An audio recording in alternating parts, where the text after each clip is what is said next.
Hello everybody, good evening, welcome to the United Stands. I'm Mark Goldbridge and this is your Manchester United versus Everton watch-along, the final game of the US tour. The team news is out and look, I don't know what to say. Team news is out and what are we thinking? It's a weird team. It's a weird team. We'll get it up on the screen for you in a minute. Matt, the producer's just working on it, but we've got to figure it out because you've definitely got Binder in goal. You've got De Ligt and Yoro, who are definitely centre-backs. I think Shaw is left-sided centre-back. I then think it's Ahmad right wing-back with Delo left wing-back. That's what I'm thinking. Then I think it's Agate and Mainu, Bruno and Cunha with Mbeumo as a striker. That's what I think. Now, I might be wrong. I might be wrong on that, but I think we're playing Delo left wing-back. I think we're playing Mbeumo striker. I think Bruno's playing as a 10 with Cunha, Mainu and Agate, and Ahmad right wing-back. So, could be Cunha striker as well. So, it's a strange team, says Johnny. It is a strange team. It is a strange team because at the end of the day, you could have just put Leon at left wing-back if you need to rest Dorgu. Because Dorgu's on the bench. Leon's on the bench, Heaven's on the bench, Maguire's on the bench, Casemiro, Collier, Kone, Mount, Rasmus, and Obi. Yeah, it is an interesting team. I'm not going to lose my shit over it. There's no point. It's Everton in a pre-season game in Atlanta, but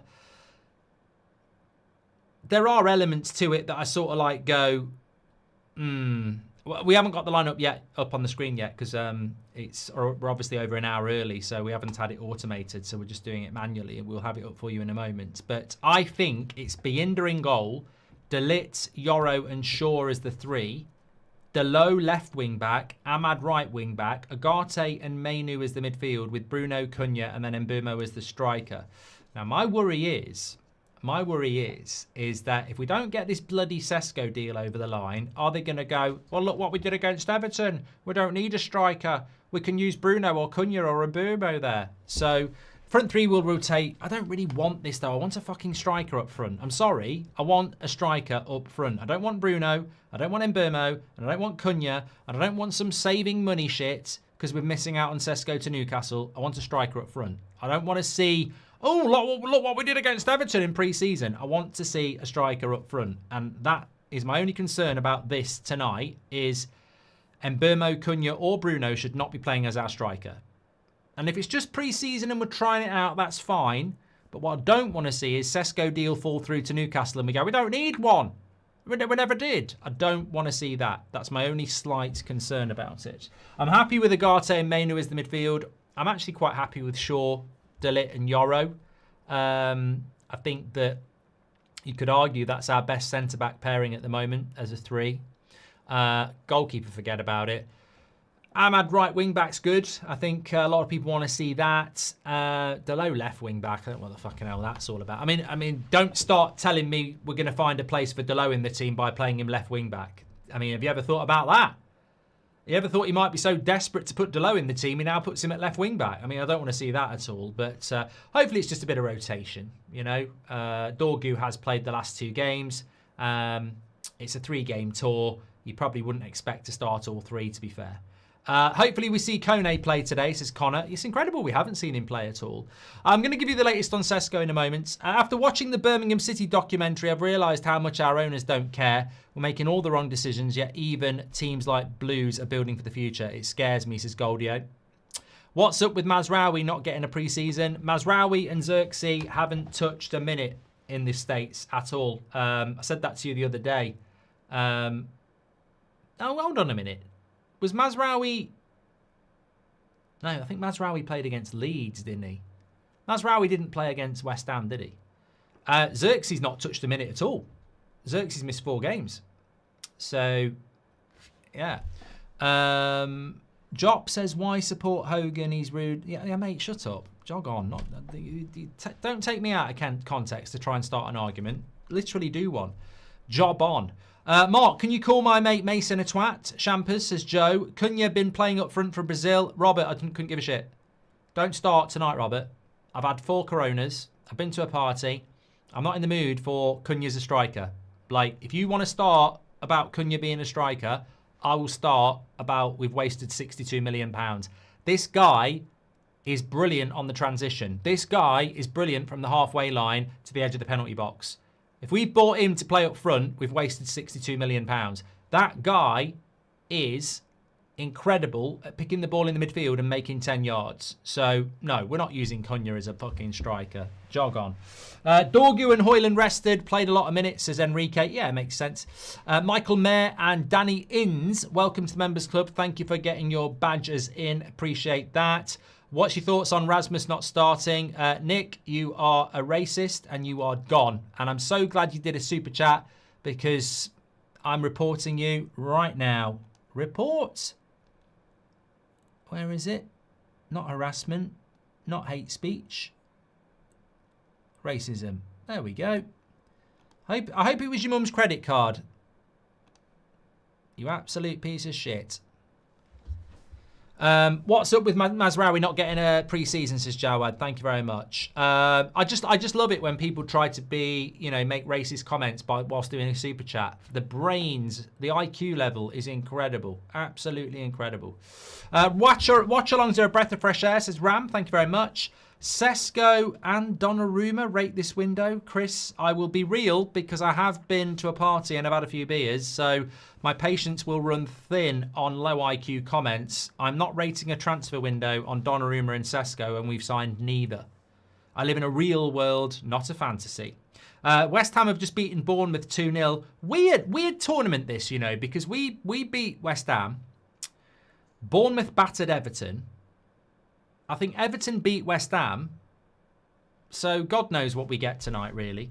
Oliver, welcome to the Members Club. Thank you very much for that. Right, let's get this on the screen. Here we go. There's the United lineup. So this is how we think we're lining up. Well, Matt's done it different to me. He's put Cunha up front, Mainu and Mbeumo. Well, Matt, what? Since when was your pay grade higher than mine? I mean, just totally don't listen to the presenter. That's not the team I said. Well, are you team Matt or are you team me? Like, I didn't do that. Matt the Pratt. Well, he might be Matt the Brilliant because I haven't gone with that. I did not do that, Matt. He has gone with Shaw, De Ligt, Yoro, Bayinda. I agree with that. Delo left wing back, Ahmad right wing back. I agree with that. I said Agate and Mainu. He's gone Bruno and Agate. I went Bruno and Cunha. He's gone Mainu and Mbeumo. And I went Mbeumo up front and he's gone Cunha. So we massively disagree on the midfield, the 10s and the striker. I know which one I prefer. I prefer mine. I prefer Mainu and Agate, Bruno and Cunha and Mbeumo up front. I prefer mine. Matt might be right, though, but I prefer mine. I'd much rather see Agate and Mainu in the midfield. If Mainu's playing at 10, he may as well not sign a contract. Disobedient Matt. No, but if Mainu's playing at 10, he may as well not sign a contract. He won't get in the fucking team as a 10. Why have we spent £127 million on 2 number 10s if we're going to play Mainu there? I want to see Mainu playing with Agate in the midfield. I want to see Bruno playing as a number 10. And I don't really want to see Mbeumo or Cunha as a striker, but I'd rather see Mbeumo as a striker. So it's going to be interesting to see how that pans out, actually, because I don't agree with that team. I've got Mbeumo up front, Cunha and Bruno, and then Agate and Mainu in the midfield. We'll have to wait and see. How that plans out, of course. But yeah, I don't completely agree with that one. Yeah, so Man United Everton next. It's about an hour till kickoff. God, I'm alive a bit early. That's the announced official lineup, says Slim Jim. Yeah, mate, don't worry about it. You're obviously new round these parts. Just because MUTV or OneFootball or whatever say the lineup's that doesn't mean it will be the lineup. We've played the game. I've played the game. Bruno will be the third. Interject Mainu, centre midfielder, says JB. Matt Bridge, here we go, says John. Looking sharp today, Mark. God bless from Somerset, says Leo. Good, lovely stuff. That's the announced official lineup. I know that, yeah, I've spoken about your rubbish. Will we see Ragebridge tonight? I wouldn't have thought so. It is a pre-season friendly MMA. Cesco said yes to United. How credible is Ross Harwood? Well, you've probably just given him the most credibility he's ever had, Avik, because 18,000 people know that name and they shouldn't. It's just somebody... He might guess, right? But he's not credible. Nobody knows who he is, apart from everybody knows it's somebody who makes stuff up on Twitter. I mean, who is it? Who do they write for? Who are they employed for? Nobody. It's just somebody guessing. Obviously rotation, but looking forward to seeing the forwards connection, says Josh. He's got crap English. We spent a lot this transfer window. Can't complain, says the Great Dane. Shut up. Watkins and keeper / midfielder rather than Cesco. Oh God, you know what? Am I allowed to press the button on stupid comments? I'm so bored of. I'm really so bored of being asked striker or crap striker and goalkeeper. I'm not saying Watkins is crap, but I'm bored of answering the question on striker or striker and a goalkeeper. Like, we should get both. If we don't get both, we failed. Like, we should be getting both. I shouldn't be making a decision on it. You shouldn't be doing hypotheticals on it. We should be getting a striker and a goalkeeper. Just curious as to why we bought 2 number 10s just to stick one up top, and we're not in a hurry to buy a striker, says William. You and me too, bro. You and me, bro, too. Hi, Mark. Do you think reports saying we don't need to sell to buy is a ploy to scare teams thinking we're desperate to sell so we can buy the players we want, keeping better value for our bomb squad, says Alan Gaywood. Guess they had the IQ of the average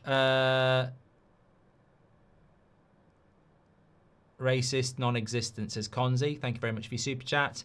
Bruno False 9 says Niki. Matty Boys gifted a membership. And why didn't we go for Polina on loan, says Weekend. I've been through depression. You don't realise what you do for the likes of me. I love the United stance, says Scott Page. I love that, Scott. Hope you're doing well. Nice to have a Sunday night watch along at 10 o'clock at night as well. Finish the weekend on a bang. Cesco and Donnarumma rate this window. No, stupid. Do you think reports saying we don't need to sell to buy is a ploy to scare teams thinking we're desperate to sell so we can buy the players we want, keeping better value for our bomb squad? Don't know what that means. Read it twice, Alan. Don't actually know what that means. I've tried, but I don't know. Yeah, still don't know. He's playing a back four. No, he's not. He's definitely not playing a back four. It wouldn't even work as a back four. I can't even make that a back four. Yoro, Delit, Shaw, Delo. And then you'd have... No, it doesn't work. It's not a back four. You're talking rubbish. Shoehorning Portuguese players in should be gone, says Lee Cape Town. Okay, a little bit harsh. Pre-season friendly. He's shoehorning Portuguese players in. Sack him. Chelsea are working on the Garnacho deal, thought, says Daniel. Good. Is this the strongest lineup apart from all of them, says Papa? No, I actually think... I want to talk about the Cesco deal because there is a bit of an update, but I do want to... Literally, just at a party, and I was talking to... someone about the game tonight, and they said, do you think United will make a lot of changes, or do you think they'll go with a strong team? And I said, look, we're 2 weeks out literally from Arsenal. 2 weeks tonight we're playing Arsenal, or 2 weeks this afternoon. So if I'm a manager of a football club 2 weeks out, I'm getting an idea of what I want to do. I think it's too obvious to pick your best team against Fiorentina a week out. So I think Yoro and De Ligt are nailed on. Bruno's obviously nailed on. I think Ahmad or Delo are nailed on. And I think Cunha and Mbeumo are nailed on. So the only players that are question marks are the goalkeeper, the left wing back, Luke Shaw, Agate and Mainu. So there's probably only 4 places in that team up for grabs, actually, when you think about it. I think De Ligt, Yoro, Bruno, Cunha, Mbeumo, Ahmad or Delo are going to be in that team in 2 weeks' time. So good question, Papa. I would be surprised if he played Mainu as a 10. He did it with Collier against Leeds. Amorim is obsessed with Bruno as an 8. No, he says, I wouldn't be surprised, Ian. Thank you, Ian. He wouldn't be surprised. We've won the cup without playing, which was the Premier League, says Jeffrey. Mark, can you imitate at the end of the day? At the end of the day, Shampers. That was rubbish. At the end of the day, Shampers. Really love your work daily. Love from India. Love when you imitate the voice. Speak for a minute, says Hazard. Yeah, okay. That just sounds a bit like I'm your slave. I'm not doing that. I will do it gradually through the stream, but I'm not doing a minute of Sir Jim. I meant if it happened, what would you rate it, says Chris. What, Cesco and Donnarumma from this point? Well, you've just bought me the best goalkeeper in the world and we've just sat down Keith and Newcastle. So I would say pushing a 6 or a 7. A bit late in the window, obviously, but that's why I'd say 6 or a 7. Bruno will be... I've done that one, haven't I? Thank you very much. Thank you for all your comments that are coming in. Please do subscribe to the channel. That's the wrong number. Luke Shaw starting games in 2025. I can't speak. He's not good enough for even pre-season. Way off it. I'd rather have Ron Weasley on the pitch. I love that, Goldio. Funny and accurate. We signed Sansoni as Director of Data. He's a top signing, says Sam. Don't know anything about... Is that the Formula 1 guy? Yeah, okay. I don't think it's that deep. I think Rasmus is getting a rest and Bruno more game time at midfield since that will be his main position. Look, Pedro. Look, Dorgu and Rasmus have been rested. But learn your lesson. Not you, Pedro. Learn your lesson. Bruno doesn't get rested. Bruno just plays every fucking minute he wants to play. It happened under Ten Hag. It happened under Ollie. It happens under Amorim. It happens. Everyone else gets rotated. Bruno never does. Bruno plays every minute of every bloody game possible. And that's what happens. And people can say, why are you so negative about that? Because it's pre-season. Like, we never do anything without Bruno. And what if Bruno breaks his leg? And we've had pre-season where we could have tried something without him. We just never do. We could have played Agate and Mainu together as a two. And we could have played Mount and Mbeumo and Cunha, or done something different. But we never do, because Bruno has to play every minute of every bloody game. Everyone else gets rotated except for Bruno. And I like Bruno. But why does he have to play every minute of every game when it's pre-season? I don't think it's that deep, says Pedro, though. Bruno False 9 says, Woody, put Jackson in there and you'll be set for the season, says Rub. We're not buying Nicholas Jackson. Shut up. On paper, that lineup should be seriously good, says Sam. How many pints deep? Oh, I've only had about 4 bottles. MMA. I honestly feel Cesco would be a mistake, says Keel. Do you think we'll be able to sell players like Garnacho and Santro this window? Do you think we can create funds? Oh, God, I'm so bored of this. Cesco and Donnarumma. No, I don't. What about Anthony and Jadon Sancho? Don't care. You definitely got lumped with the bill today. Suspense. Scott Page gifted the 5 memberships. Rasmus to Leipzig, I wonder, says Love Hate Games. I'm sure Cesco is watching tonight with his circle mark. Hope we can impress, says Matthew H. Chelsea, we've done that one. And hello, Mark. Can you imitate Mick McCarthy? No, Daki, I can't. Which midfielder would you bet on as signing, says Mario? Got no idea. Genuinely got no idea. Curled up in bed with my 2 dogs and my girlfriend awaiting kickoff. Shampers, says Rib. I am having trouble with that one. You're in bed with 2 dogs and your girlfriend. I mean, I presume you're talking about the actual animal dogs and you're not having a foursome and you're just being offensive. No, forget that. Yeah, so 2 dogs on your bed. You and your girlfriend are in bed. You're waiting the kickoff. Nothing's happening. You're just waiting for football. Thank you, Rib. Mark, I'm worried about Mainu's position this season, says Adnan. Well, you know, would you sign the contract if you're Ahmad? You know, he needs to have a pathway into the first team. Zidane, thank you very much for your super chat. Appreciate that. Right, I'm going to talk to you about Cesco. Because I want to, first of all, just run a little bit of a poll. Are you... How do I word this? Are you happy with Cesco signing? There we go. Start the poll on that one. West Ham won. Doesn't that mean we won the trophy, says Jawad? Oh, couldn't give a shit, mate. Couldn't give a rat's arse. I like your Jamie Carragher mimicry more than the Radcliffe one. Haha. At the end of the day, I can't. I don't like doing it on demand. When I look at that Manchester United side, it's about the players. You know, Amorim is doing his best. When I look at that Manchester United side, and it's about the system. You know, why am Man United playing a 3-4-3? They should be playing 4-4-2. That's the system I like. That's the players I want to see at Manchester United. I don't want to see Cesco or Cesco.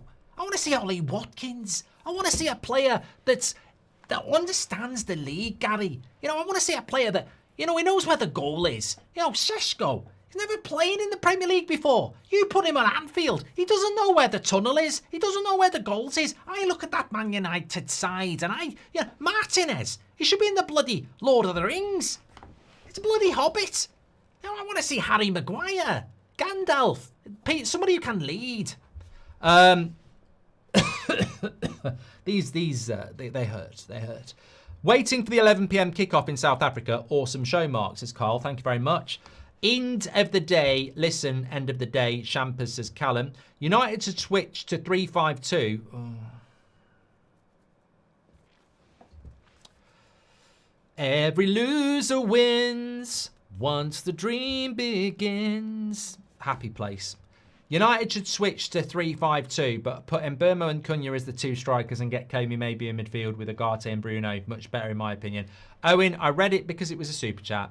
What is the breed of the dog, says Structural Mastery. I mean, imagine if he's in bed with two Great Danes and his wife. There won't be much room. This could be like when Van Gaal played all the best players against Leicester and we got a reality check, says Veghorse. Here's a controversial question, says I'm begging for Wi-Fi. I bet it's not controversial. Jaffa cakes, or is Jaffa cakes a biscuit? No, it's a cake. West Ham won. Doesn't that mean we won a trophy? Thank you very much to Rib, who's gifted a membership. Right, look, I want to talk about Cesco, or Cesco, as people say. We are closing in on 135,000, by the way. Bottom right-hand corner to do that. I'm going to change it while we're live now. I am 4 bottles deep, but it was my daughter's birthday, so well, it wasn't her birthday. Her birthday was weeks ago, but she only got around to having the party today because of commitments and stuff. So yeah, lovely stuff. But we are top of the league. Say we are top of the league. Oh, Robin van Persie. David Moyes is on telly. God, remember when he used to talk about mistakes? Why? You know what? You talk about mistakes. I always forget the Glazers, forget Sir Jim Radcliffe. Like, seriously, real talk here. No messing about. Real conversation for real Man United fans. What the hell were we thinking of giving David Moyes the job after Sir Alex Ferguson? I mean, you know, people talk about all the damage the Glazers have done. People talk about all the wasted money. People talk about the stadium rotting, etc. But imagine if we'd given the job to Jose after Moyes. That set us back. That, you know what? You know, giving David Moyes the job after Sir Alex Ferguson, all those decades of good work disappeared in weeks.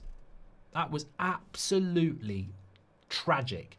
And yeah, Sir Alex Ferguson agreed with it. But this is my lesson to you. Sir Alex Ferguson is going to go down, in my opinion, as the greatest manager of all time. But there's a lesson there. Even the greatest people make mistakes. Nobody is perfect. That Moyes decision, I don't care whether Sir Alex Ferguson or the whole of bloody the club agreed with it. Stupidity. Absolute. You know, we weren't doing the United stand at that time, but I was going mad. I was absolutely losing it. Could it be that Moyes was Scottish, says Elza? I mean, he just wasn't a Man United manager. He's not a Man City manager. He's not a Liverpool manager. He's not an Arsenal manager. He just wasn't. Ben Jones PT says, my girlfriend lost her dad this morning. Rest in peace, Bill. Rest in peace to Bill. And thoughts with your girlfriend on that. Sorry to hear that, Ben and Bill. Bill and Ben. Very popular TV series in the way before my time. But anyway, thoughts with Bill and Ben and his, was it girlfriend or wife? Very sad. JB says, Comedy of the Year, Mark nominated. I would have Moyes now, Marco, says Dean. Wow, whatever. Shut up. Shut up. Comedy of the Year, Mark. Thank you. David Moyes or Gareth Southgate right now? Moyes, 100%. You know what? I don't often gloat about being right, but can I just say, some United fans wanted Gareth Southgate. Gareth Southgate left England a year ago. He can't get a fucking job. He can't get a job because he's crap. Can't get a job. How many jobs have come up in the Premier League that he could have gone for? Forest job came up. West Ham job came up. There's loads of jobs. He can't get a job. The guy can't get a job. He's rubbish. He's absolutely rubbish. I said that when he was at England. He's a rubbish coach. We still haven't played a single team that plays with the back four in the pre-season. Do you think it could be an issue when the season starts, Mark? Says Agrim. Don't Everton play with the back four? I don't know. Can you call out my United channel called Whip It In? Says Jake. I just did. Thank you for doing the Carragher thing. Says Ayush. Loved it. You should drink more often. I'm loving it, says Hector. Cunha has been confirmed at striker and Mbermo's a 10. I don't like this, Matt. I don't like Cunha as a striker. I really don't.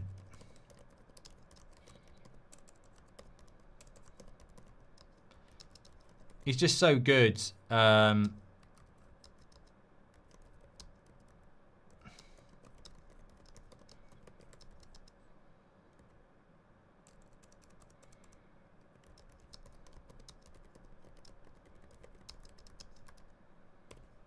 He's just so good getting the ball and creating things. But look, if it's a stopgap thing, it's fine, isn't it?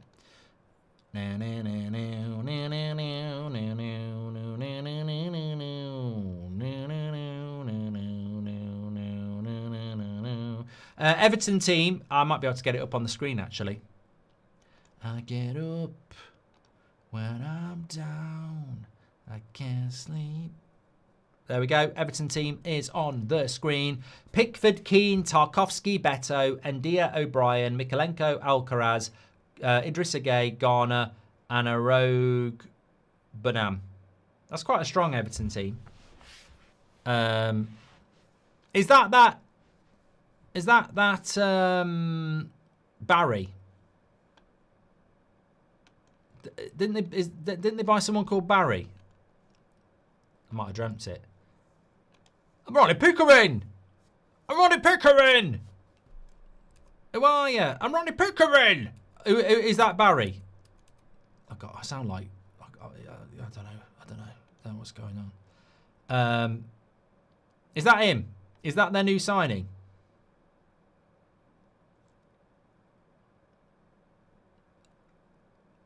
Barry Scott. Barry Scott. Is that Barry? Is that their new signing? Is that their new signing? Mark Cesco. Okay, people are telling me something about Cesco now. Why are we getting a Cesco update when we're playing a match? Really annoys me. I hate transfer updates when we're playing a game.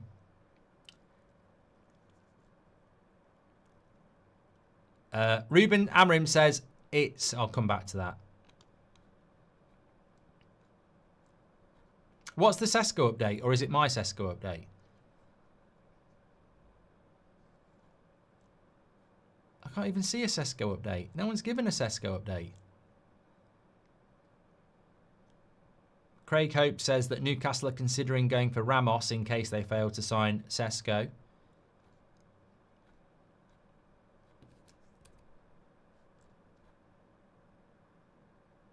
Barry Cesco. Barry the Butcher. If we get Donnarumma and Cesco, will you get oiled up? Alex, stop asking this. It really does my head in. Barry Scott. Oh, what? People want me to talk about Cesco. Have you ever done any collab with other United YouTubers, Mark? Most of them used to work with me. I started most of them, so in a way I did do a collab, yeah. A lot of them, most United YouTubers actually started on the United stand, so technically, yes. I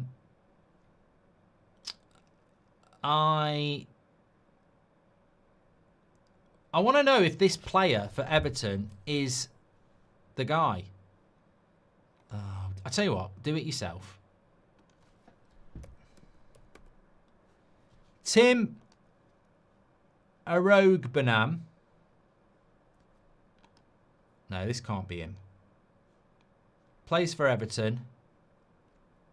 He's only 22. No, No, who's the guy? Right, I'm really getting annoyed now. Who is the guy that Everton bought called Barry? He's on the bench. Fine. That's all I needed to know. Bazza. Mark, can you play Red Dead Redemption 2? No, I can't. James has gifted 10 memberships. Thank you. What do you want to see tonight that must carry to Arsenal? Says Hitton. Goals, goals, goals. How do we like it? How do we like it? What are you calling me for? Sham, says Barry Sham. You look like Phil Neville on a night out in Blackpool. No, I don't. Barry was murdered by Janine. Yeah, never fucking got any justice. If we get Donnarumma and Cesco, done that from Alex. Adrian, thank you very much. Maybe he wants to play there, says Robert McCormack. Southgate retired from coaching. Can't remember what he was doing instead. It was in the news start of the year, says Smoggy Monster. Do you think the reason Rasmus isn't playing is because he could be part of the deal for Cesco, says Luke? No, because Dorgu's not playing. I think it's just about minutes. Getting rid of Sir Alex's background team was mad, says Keel. I would have loved to see Obi start as striker in this game, don't you think, says Adrian. Yeah, we could have done that. I'm at the match right now, says Nathalite. Every lad in an Umbro kit is a Brit. Dead giveaway. Lovely people. It could be that Cunha wants to play as a 9 because he wants to play for Brazil in the World Cup because Neymar is the 10, says Luciano. One small bully and one huge pit ski, for those wondering, says Rib. I'll be ecstatic with Cesco and couldn't agree more. Cunha's not a 9, excited for Mbermo, says Rib. And Mbermo striker, not Cunha, says Jacques. I disagree. The first manager after Sir Alex Ferguson was never going to measure up, so Moyes was the perfect sacrificial lamb. The real mistake was not hiring Jose next and letting Van Gaal ruin the team, says Trevor. No, I don't agree with that, Trevor. If I run a business and I lose a good manager, I'm not going to bring a shithouse in just and accept being shit. I would be like, no, I want to keep this party going. We've had smarter coaches than Amorim, faster playing managers, slower managers. We've had the lot. What does Amorim have? Oli, Mourinho, Ten Hag didn't. Genuinely curious, says N. Honesty, integrity, a system that when it works is very hard to beat. It's expansive. Look, maybe I'm lost in the present, but I do think that Amorim is better than certainly Oli. Who's been your favourite CDM post Michael Carrick, says Ayush? Probably Casemiro in that 1 year. Yeah, probably. Make sure you subscribe to the channel, by the way, everybody. Bottom right-hand corner to do that. Our lineup is wrong, Mark, says Martin. Is that right? I don't know what you mean.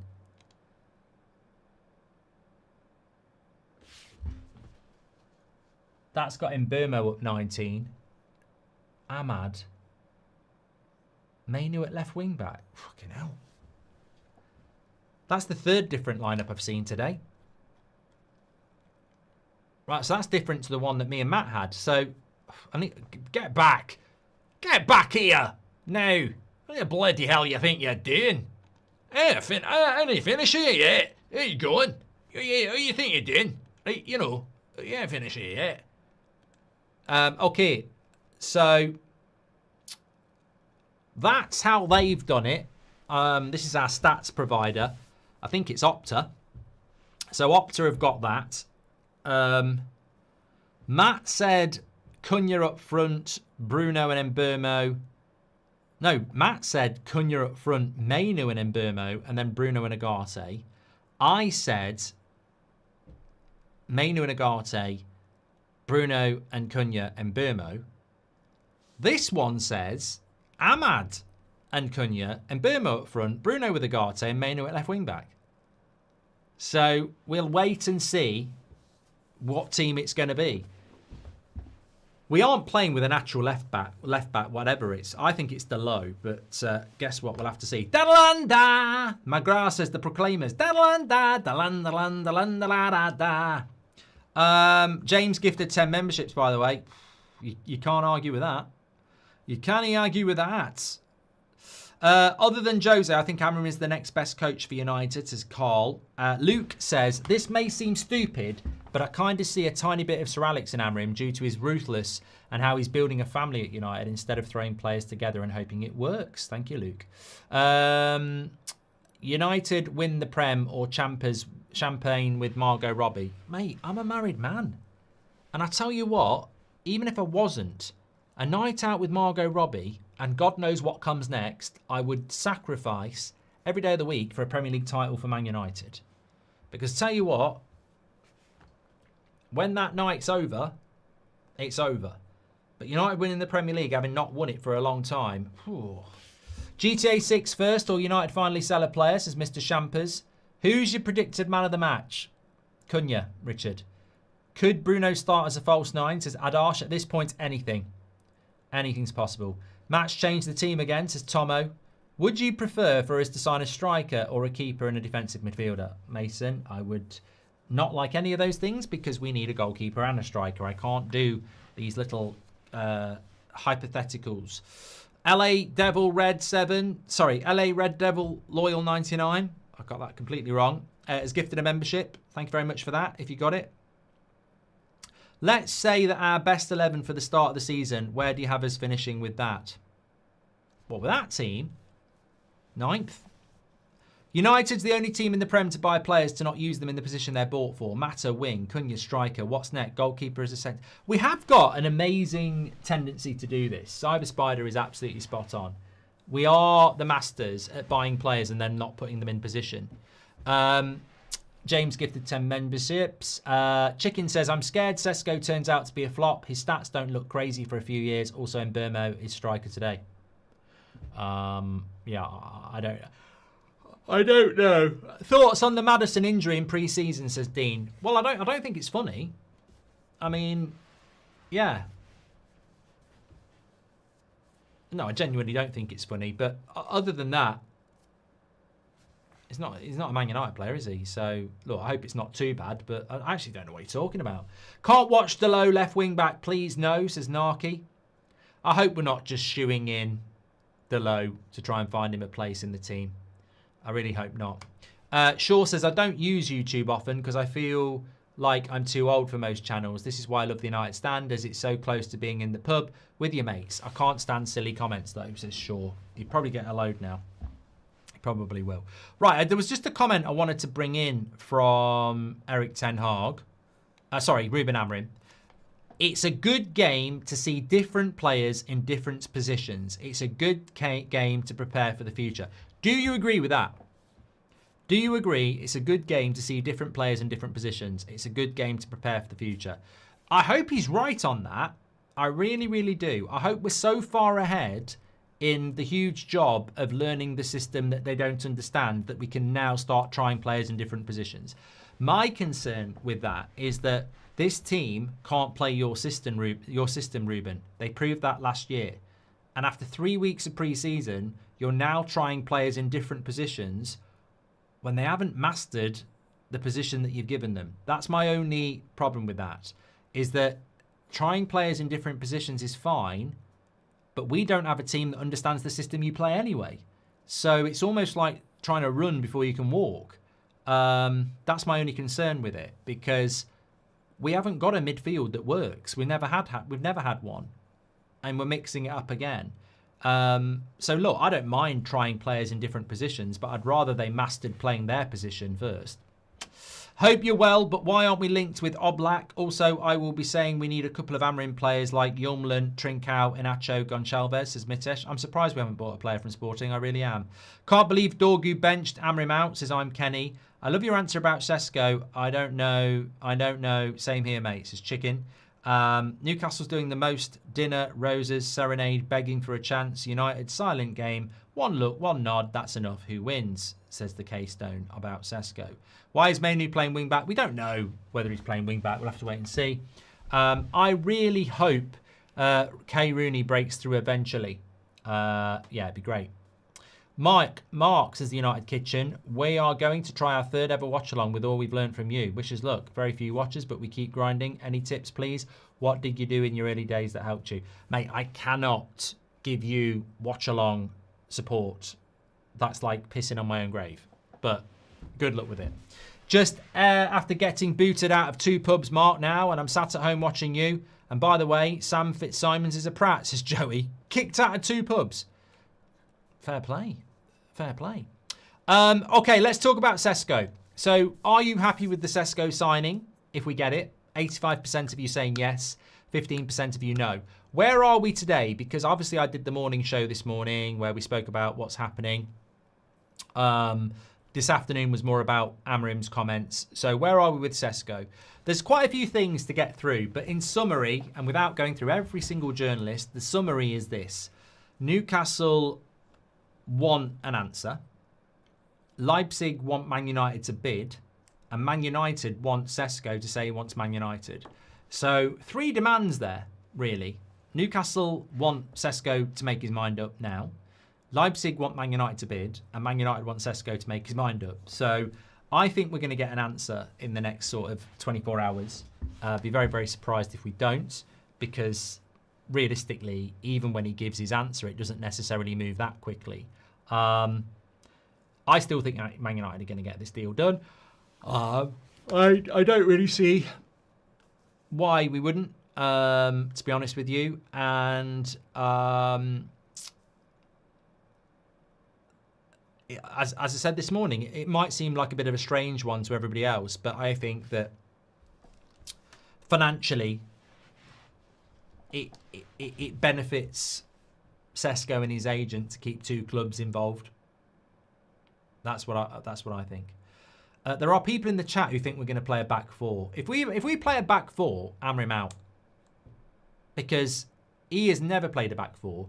And if he starts playing a back 4 out of peer pressure from fucking fans and the British press, he'd be a bloody idiot. So we're not playing a back 4. Did you watch SummerSlam? What did you think of the ending? I haven't watched it, Ash. Do you think Cunha and Mbeumo together get 50 goals and assists? Says Daily Drew. That's a lot. What? Premier League? No. 25 each? No. Gonna watch the match tomorrow with your commentary. Have a meeting in the morning, so I can't stay up late. Enjoy it, says Tobias. Starting 11 will have Cunha through the middle, Delo left wing back, Ahmad right wing back, I'd say. Hoping for a good performance tonight. Fluid rotations in the front 3, says Carl McAdam. Thank you very much for that, Carl. Appreciate it as ever. Let me just get this going. Let's get this party started. I'm coming up, so you better get this party started. And I'm coming up and I'm coming. Love the channel. Appreciate what you do for the community. Currently watching from El Paso, Texas, says Guillermo. Thank you very much. Let us know where you're watching from, everyone. Jacob says, I think Luke Shaw is left wing back and Delo centre back. Jacob, who knows? De Ligt could be up front. You know, he's definitely playing different formations, isn't he? That's definitely a thing. We know that.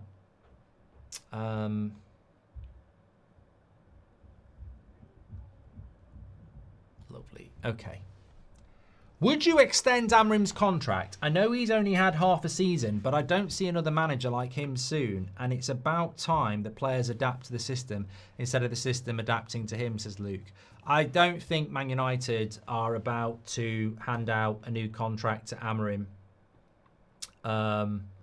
this early in the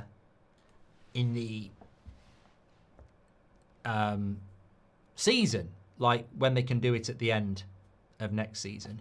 So, no, I don't. Welcome, everybody, anyway. If you're tuning in, we are live, and it's a Manchester United against Everton watch-along. Kickoff is in 28 minutes' time. Make sure you give us a follow. Please do subscribe and get involved with the channel. Would you? Good question from Luke. I would extend Amorim's contract. By the way, I think he's the right guy, but I don't think Man United are going to do that anytime soon. I think Ruben sees the writing on the wall and knows he won't get all the players he wants, so he has to account for injuries and loss of form. Hence the rotation, says Chiri. I see this as the final test game, says Mark Dennehy. Will probably more or less use the team for Arsenal against Fiorentina. says Mark. Can't believe Dorgu benched Amrim out, says I'm Kenny. Hi Mark, who would win in a fight, Gizmo or Yoda? Connor. Gizmo is just a little furry twat. And when he turns into a gremlin, and he doesn't, Yoda would still slice him in half.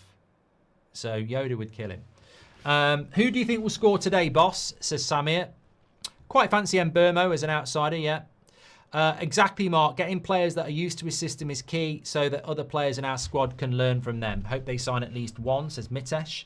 Fluid interchanging front three of Bruno, Cunha and Mbermo can be interesting, but I hope we don't start saying we don't need a striker if we score goals, says Frank. Also, Frank, if you know anything about the way that Ruben Amorim plays football, a fluid interchanging front three isn't actually the way that Amorim plays, is it? Amorim at Sporting doesn't have an interchangeable front three. He has a very definitive striker who, presses, scores goals, and then he has two number 10s behind them. So if he's going to start playing a fluid front three, again, it's not really what he's all about. You know? I've changed the title. Thank you very much, The Butcher. First trophy of the season, says Mr. Tranquility. Mark, there's more fluid in a water bottle than our team, says Julian. Only trophy of the season incoming, says Cryptian. Everyone's having a laugh. Everyone's having a laugh. Thank you very much for that. I'm listening to your watch along from the comfort of my home with a cold. Beer. Hope you're well, says Ian J. Watt. Well, I'm glad you're well because I thought you said you had a cold. So at least it's a cold beer. Thank you very much for your super chat, Ian. 100 gizmos versus Yoda, says Greg. Okay, it's not turning into that. It's not turning into that. It's not going to be one of those. I think Amorim wants to play Rasmus in the Fiorentina game to prove he's at the level of the Serie A and get a potential sale, says Alberto. What? Okay. Venture Roots Microfarm, thank you for becoming a member of the channel. Mbermo, Cunha, Bruno link up might help South Cesco decide, says Hitton. If Cesco comes, is Rasmus 100% gone? I think Mr. Mortimer, I think the club are trying to get him out. Yeah, I think that's very, very obvious if we're being completely honest. But I think we need two strikers. Matt, welcome to the Members Club. Appreciate that. If you're watching on Twitch, by the way, and you want to subscribe, you can do that through Amazon. Why is that not pinned? That should have been pinned at the start. Oh, I don't know why it's not pinned there. That was pinned there. No, that's ridiculous. That's very, very disappointing. Don't know why it's done that. Anyway, give us a follow if you're on Twitch. Thank you very much. Just checking out some of your comments as well. Mark, I can't wait until we can say to Keith, have that, says Julian. Yeah. Craig Hope's better anyway, in my opinion. Drew says, I've been watching you since 4,000 subscribers. Wow. I don't know whether I believe you, but that's incredible. They're interviewing Onana now. Tim Howard is interviewing Onana. You could actually, that is absolutely about right because Tim Howard was about as good as Onana in goal for Man United. Run before you can walk, Ruben, says George. Thank you very much. Which players need to prove themselves most today, says Adrian.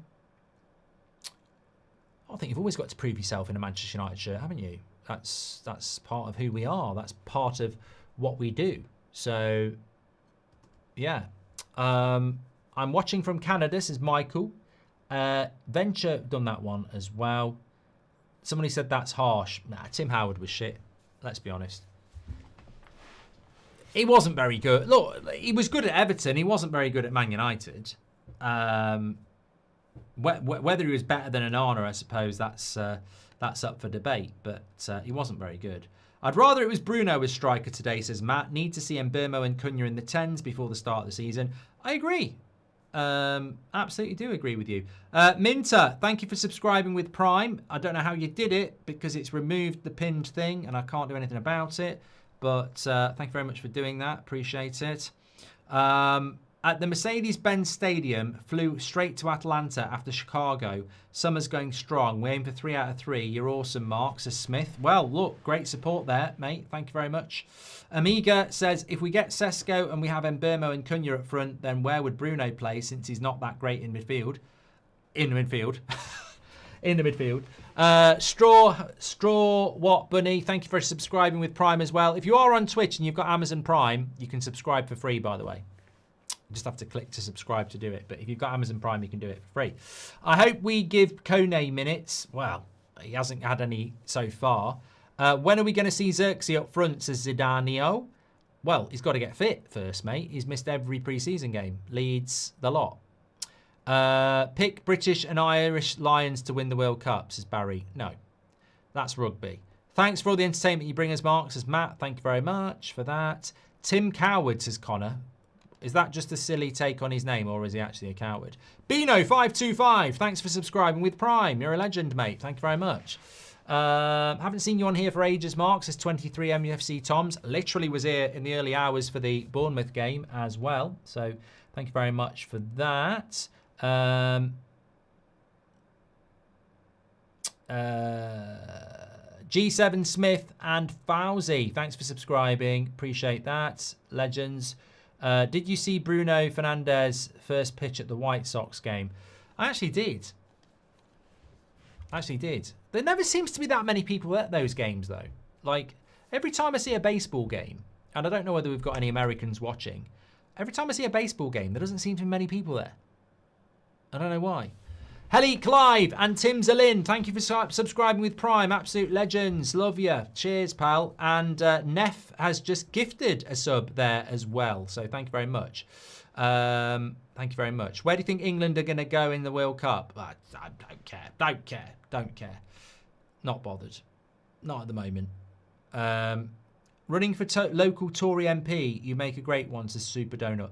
Mate, I don't know why people think I'm posh. I don't know why people think I'm a Tory. You couldn't be more wrong. I didn't do A-levels. I left school with GCSEs, and I'm from a working class background. So I wouldn't be. I don't know why people think that. I'm not Rory the Tory. You know, you couldn't be more wrong.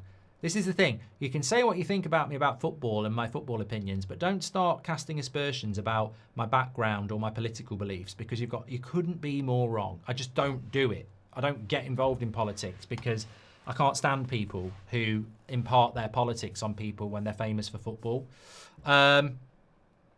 Would you still... Holsters, thanks for subscribing with Prime as well. And Inky has gifted one. Thank you very much. Mark is a new Bob Boys member. I haven't even had a chance to check what that's all about yet. Heiki, thank you very much for subscribing as well. Eno is gifted 20 memberships on YouTube. You're a legend, mate. Thank you very much. What's your score prediction, says Alan. I'm watching from Slovenia. Get your mate Cesco to sign for us. That's my bloody prediction. That's mine. What is tags FIFA 23? Because I probably used to play FIFA 23 on here, mate. Is this a 3-4-2-1 or a 3-4-1-2? Who cares? It's a 3-something. I'm following you since you had a few thousand, says Abdus. This lineup, what's the idea, says Cole. Well, we don't know whether this is the lineup. Like, Matt, our producer, had a different lineup. I had a different lineup. I mean, Mainu as a left wing back seems weird to me. I personally think it's Delo left wing back, Ahmad right wing back, Agate Mainu, Bruno Cunha, and then Mbeumo up front. But I'm not 100% convinced about that. So we will see.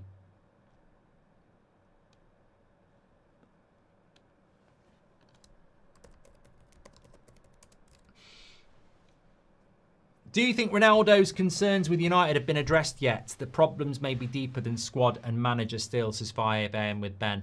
I think if you've watched that first episode of the Blues Birmingham City Amazon documentary and you listen to how their owners want to make that club great again, it's amazing that Birmingham City seem to have people in charge who are more passionate and understanding of football than what we've got. So, look, Amorim and a couple of signings doesn't mean that the club's being run better. We've still got a lot of evidence to, you know, consume before we genuinely start to believe that we've got the right ownership at Manchester United.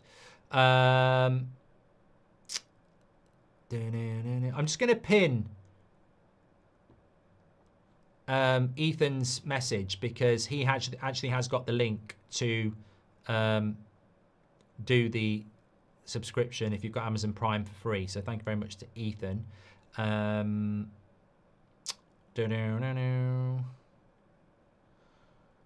are we going?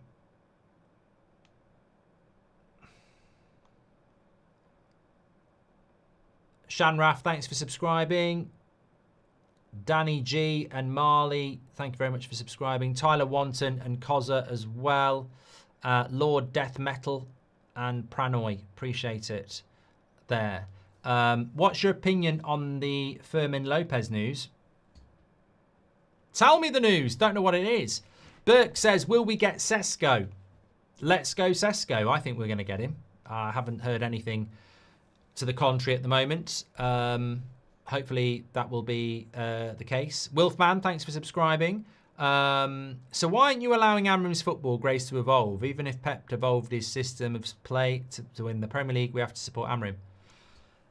You know, sometimes I think people tune in and don't actually know who they're talking about or have watched something else and got it completely wrong. Why aren't I allowing Amrim's football grace to evolve? You're asking that of me? The person who backs Amrim all the fucking time? Come on.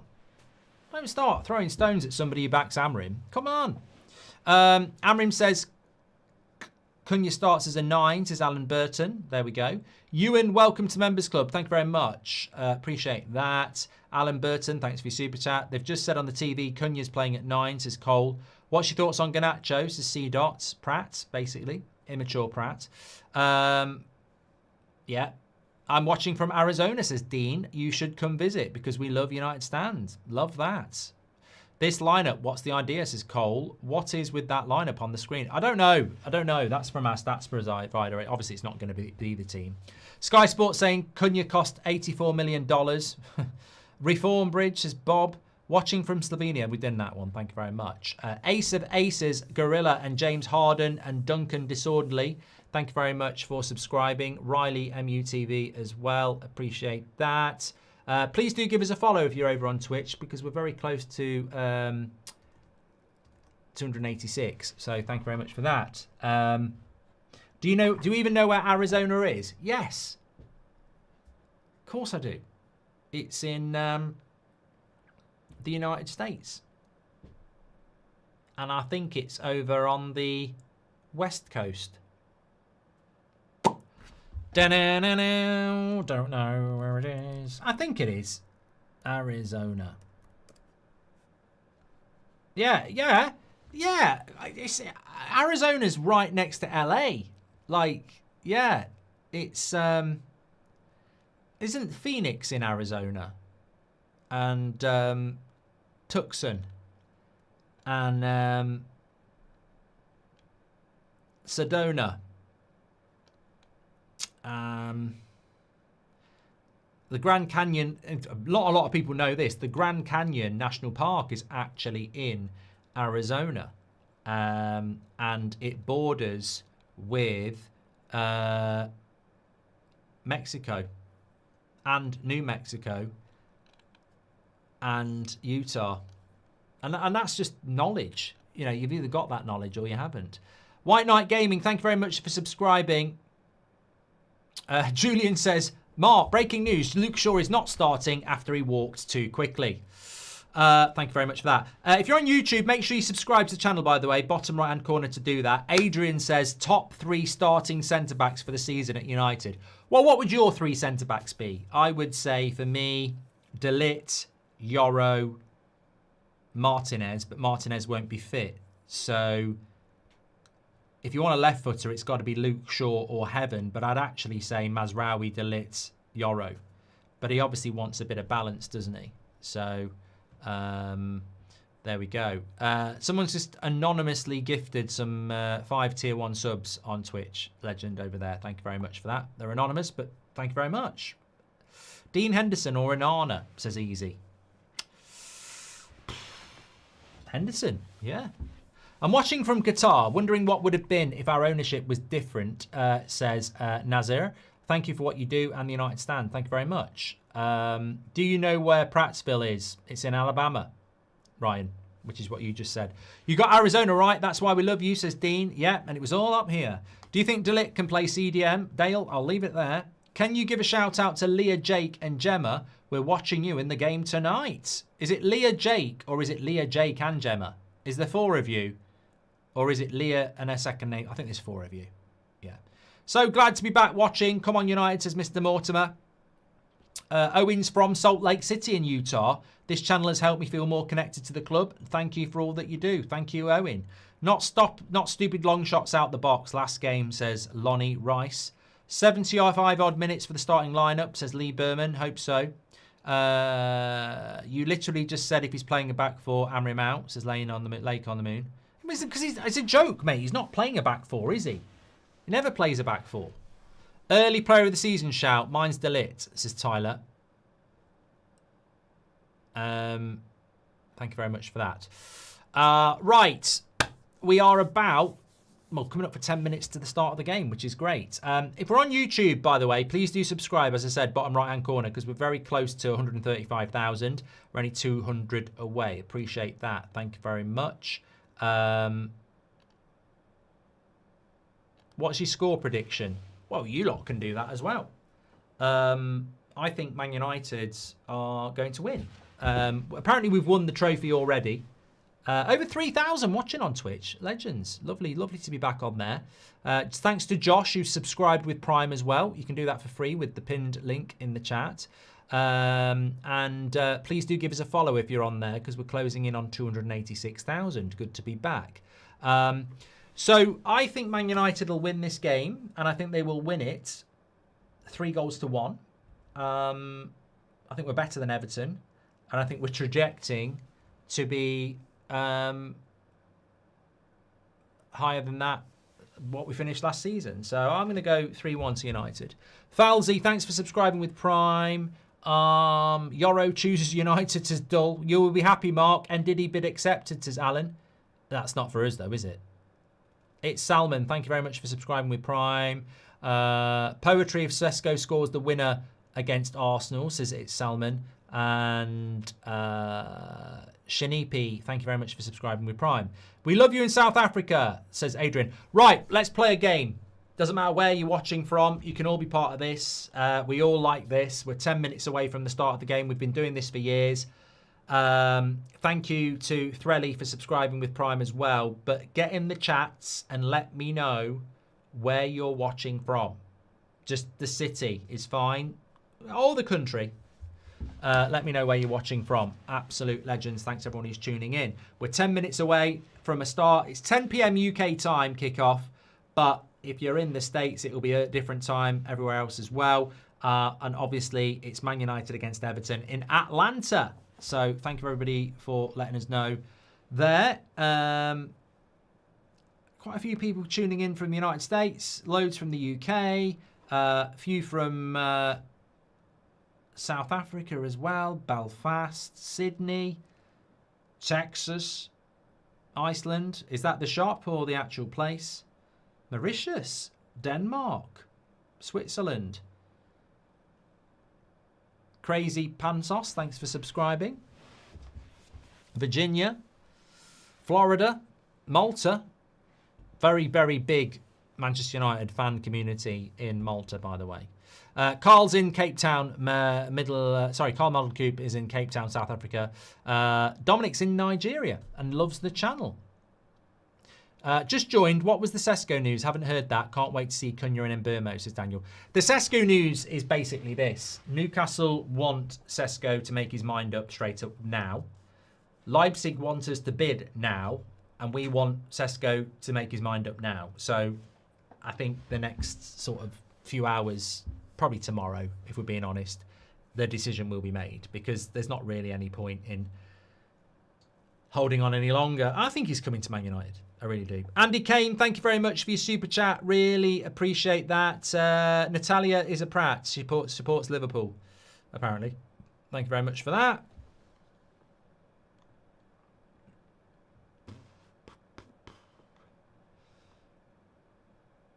Hi, Charles. Ow. Fucking hell. I don't know what I've done with my nose. I think I picked my nose the other day and I hadn't cut my nail for a while. I think I've like cut inside my nose. It's really sore.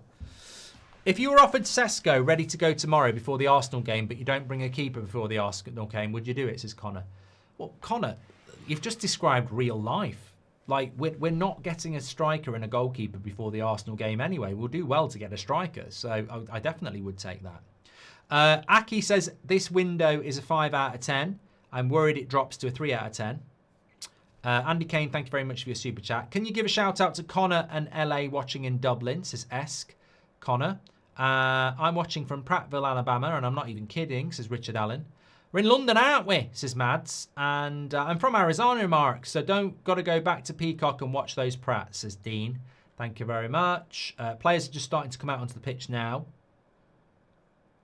Appreciate that. Mr. Bowyer has just gifted 25 subs. Absolute legend, Mr. Bowyer. And welcome Ethan MUFC as well. Appreciate that. Hope you're doing well, Ethan. Welcome back. Score predictions 3-1, Charles, for me.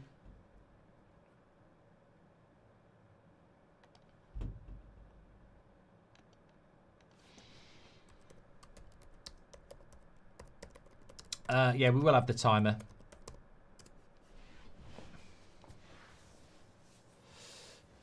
Lorcan's a Pratt, according to its Salmon. So here we go. First look at Mbermo, number 19. Cunha's going to play up front. Mbermo starting a striker is a worrying start for me. Is this the plan? Because somehow we want to play Bruno on the 10.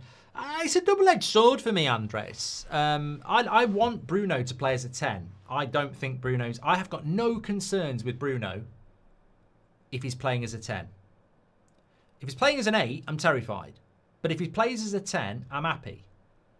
But then if Bruno plays as a 10, where do you play Mbermo and Cunha? So, you know, I think Bruno will end up being the 8. But Jason and Crying Scotsman, thank you very much for subscribing with Prime. Adam C as well, absolute legend. Are you going to be back playing EAFC, says Saul. I'll give it a go. I'll definitely give it a go. The only reason my 2 career modes stopped this year was not because I didn't like the game. It's because I didn't turn the sackings off and I got sacked in a title race with Man United and in the playoffs with TUSFC, which was just ridiculous. So my own fault, really. Where do you think Man United will finish this season, says Matt? I'm confidently putting us between 10th and 6th at the moment. If we get Cesco and a goalkeeper, I might even say 5th. But I definitely think we're going to be in the top half of the table this year. You've helped me build one hell of a community, says Brody. Yes, the fans have helped out, but you should be very proud. Oh, sorry, you've helped build... Sorry, Mark, you've helped build one of a hell of a community. Yes, the fans have helped, but you should be very proud of what you've done. Thank you very much, Brody. Appreciate it. Thanks for being part of it. Jan, welcome to Members Club. Thank you, pal. Pat says you're being very optimistic. No. Look, Man United never should have finished in the bottom half last year. We deserved to, but it never should have happened. I think we've got more stability. I think we've got better players. And I think that those teams that finished above us, some of them have been, Bournemouth, Brentford have been decimated, haven't they? So, my dog, Zlatan, calls me Dad Bronzebridge, says Alan. What, a talking dog? I'm at the game, Mark, says Cameron, and the atmosphere is incredible. Can't wait to visit Old Trafford this season. Big ups to you and the entire United Stand crew. Love this club, says Cameron. So excited to see Mbermo and Cunha, says Top Gun. Well, we haven't got long to go. Not long at all. Gojira 56 says 5th and a cup would be great. I'd take that.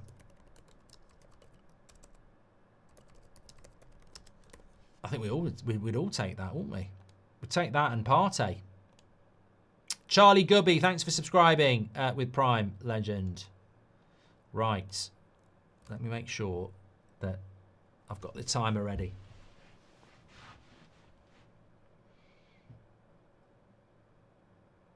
God, I've got so many. I need to delete some of this. Yeah, I'll be there. Good stuff. Charlie Guppy says, I'm looking forward to this new season with this amazing community. And why wouldn't you be, mate? We should always look forward with optimism for the start of a new season. Why wouldn't we? I mean, look, reality might bite very, very soon, but, you know, hopefully we can exceed expectation. They've got Agate and Mainu, Delo and Ahmad. Yeah, they've got the team I had. They've just put Bruno and Mbermo as 10s and Cunha as the striker. So I can deal with that.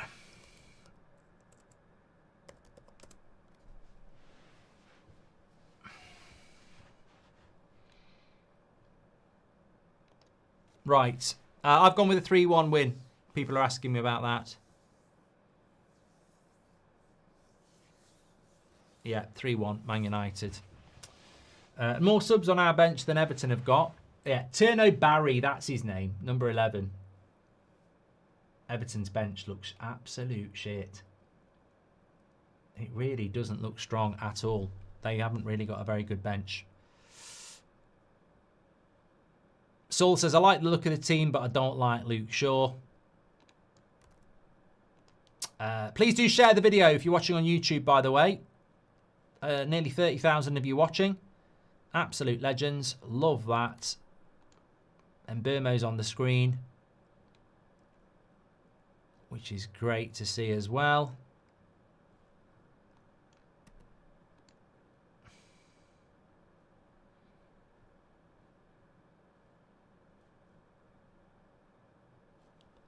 And I think this is going to be the... Is this the kickoff? Or no. They're not kicking off yet. Just having a bit of a chat.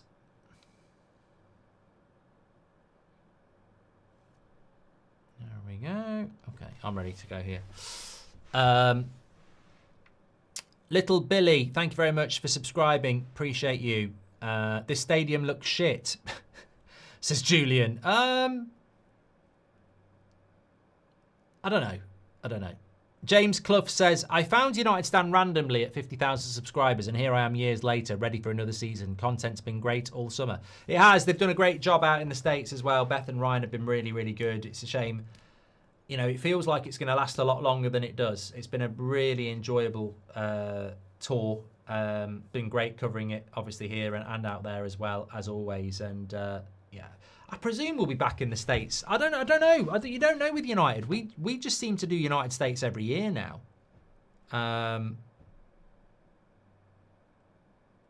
But like a lot of other clubs went to Asia, didn't they? Like Liverpool and everyone this year. So I don't know. I presume we'll be back next year in the States. But anyway, match is just about to start. Can you call Dan a prat? He supports Stoke, says Tommy.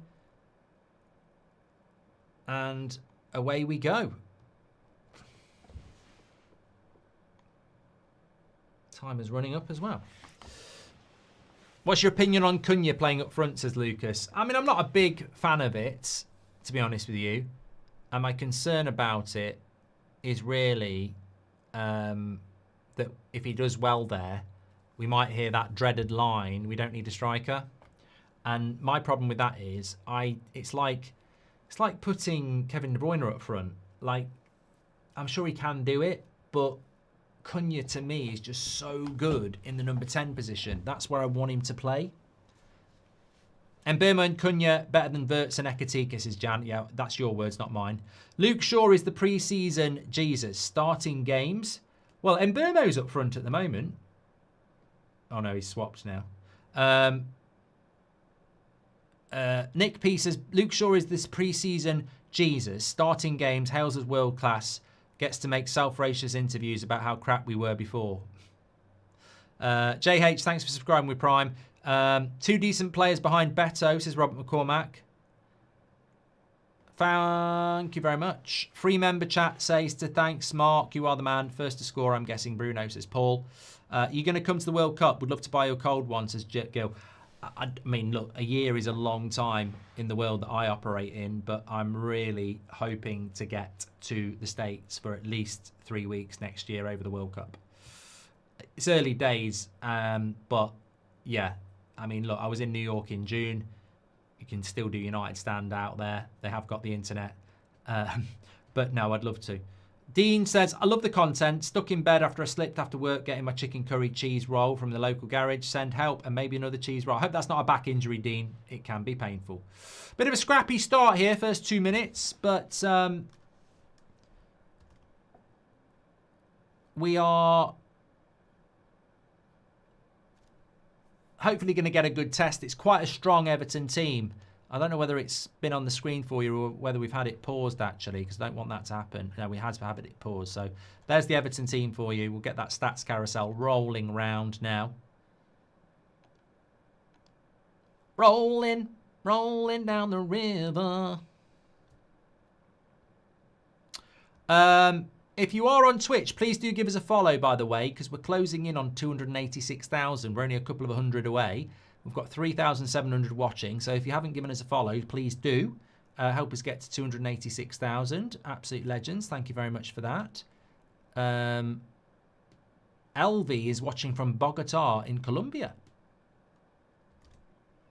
Cunha's the striker. Some people are saying that Mbeumo's the striker. I can tell you that Cunha's the striker. Dalot is definitely the left wing back.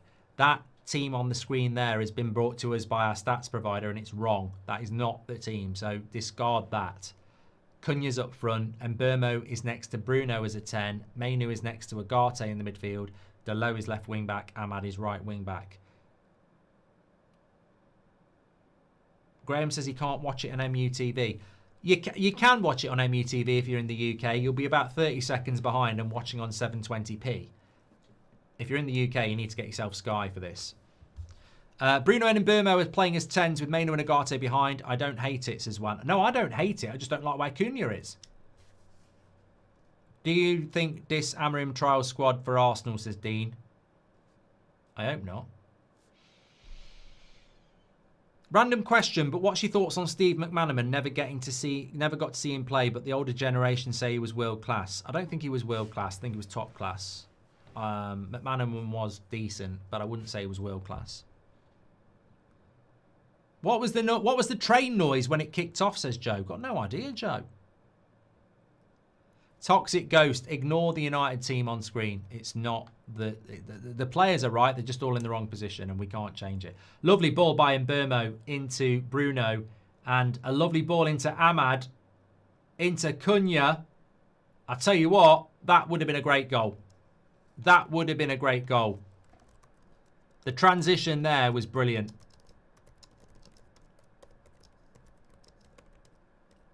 They didn't even show the Mbeumo pass.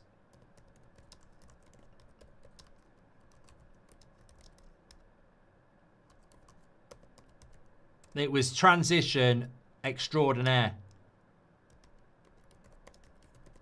Really, really good.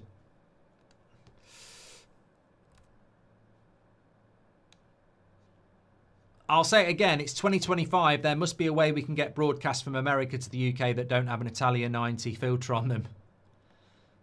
Says Nick P. Will you do an FC 26 career mode? I'll certainly give it a try, Zach. Yes. If you take a closer look, Mark, it's a 4-4-2 shape in possession and Mbeumo and Cunha up front. Yeah, it's not 4-4-2, Andre. He doesn't play 4-4-2. Free kick to Everton. It might look like a 4-4-2 like you say in transitions, but he doesn't play a 4-4-2. Zane says Shaw's going to get injured.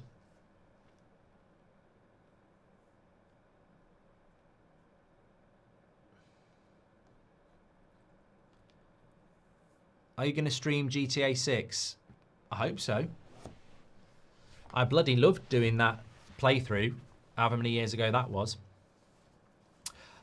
Please do subscribe to the channel.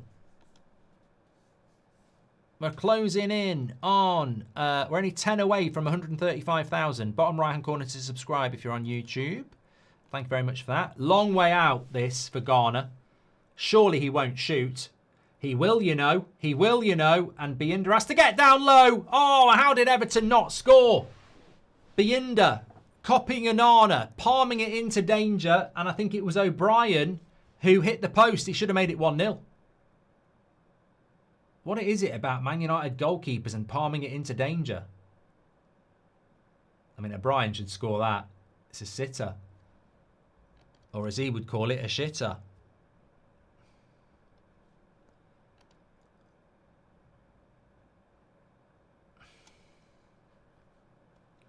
Nick J says that my gran reminded me that Schmeichel is my 4th cousin on my mother's side the other day. I'm close to 40 and still think that's cool. Love you.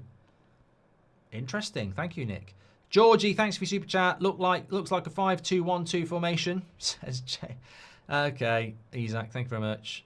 How much dollars do we get when we win this? I think we get about 7 million, don't we, Mike?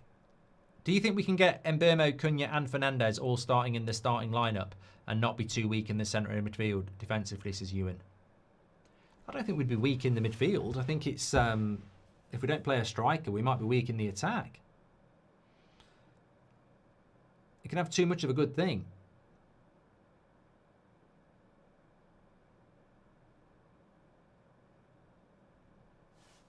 Midfield have got to perform today. Mainu and Agate have got a really good opportunity in that midfield to run things.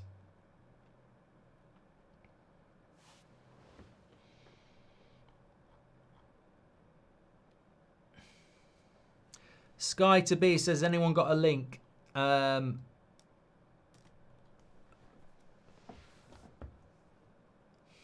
Keeper coach should be investigated, says Paul. It's incredible how... I tell you what, I do like Ndia for Everton, the number 10. In fact, he's very similar. He's very similar to Cunha. I like him for Everton. I don't think he's as good as Cunha, but he's got a very similar profile, low centre gravity, strong on the ball, likes to carry the ball. I mean, I know he plays for Everton and nobody wants him, but I've always quite liked the look of him. I think he's a good player. That save says all about our 2 goalkeepers. Is a first choice goalkeeper still a possibility, says Edward V? Oh, I mean, I don't, look, you can't blame Onana because it's not Onana, it's Binder. But why, when you make that save, you don't put it out for a corner, I'll never know. Get a bloody keeper in ASAP, says Aidan. Let's hope real progression with Cesco this week and we can secure a keeper, says Aidan.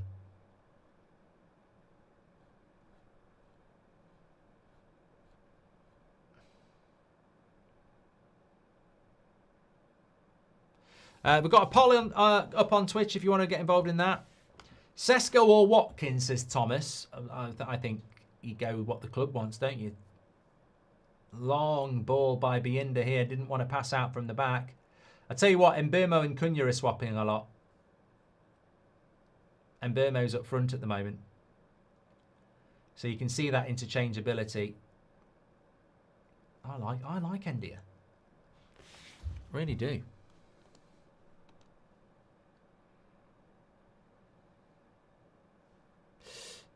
Kicker is saying that Man United have submitted their first bid for Cesco.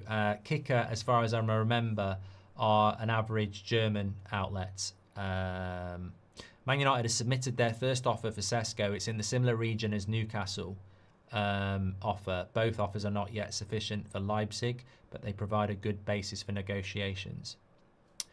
I don't know whether it's the best source, to be fair, and I don't know why Man United would put their offer in at the moment when we don't know whether Cesco has made his mind up. I think it's going to get interesting. Exactly the formation I've been on about all year, says Keel.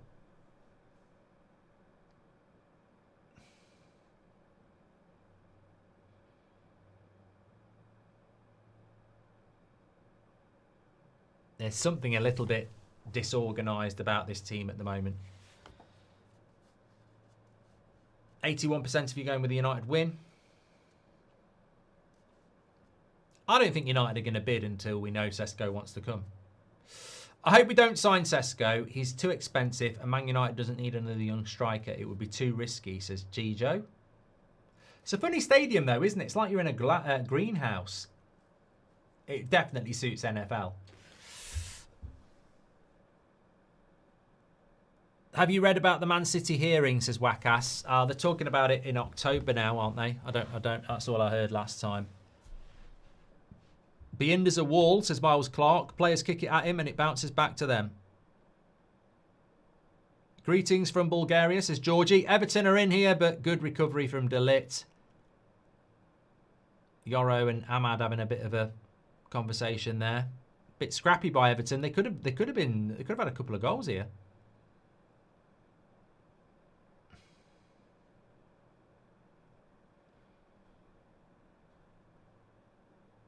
Based C99 says, what place do you think Man United will finish next season? I'm putting us in the top 10, mate. I just don't know where, between like sort of 5th and 10th. Raz says United have made a bid for Cesco. Yeah, the source isn't great, mate. I think we're moving the ball too slow again, says Michael. Well, 12 minutes has absolutely flown by here, hasn't it? Let's be honest. Please do give us a follow if you're watching. Over 3,000 watching on Twitch. Please give us a follow. Thank you very much.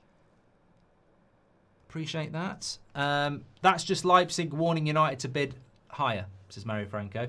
Here's Ndia again for Everton. He's had a good start, but De Ligt is back across. That's slow by Ahmad. He's got to get quicker. We're a little bit sluggish here. Good interception by Yoro. Let's move the ball. Let's move it a bit quicker. Long diagonal. Yeah, Bruno's not going to get there. Hasn't got the pace. And O'Brien clears it, but Agate wins the foul.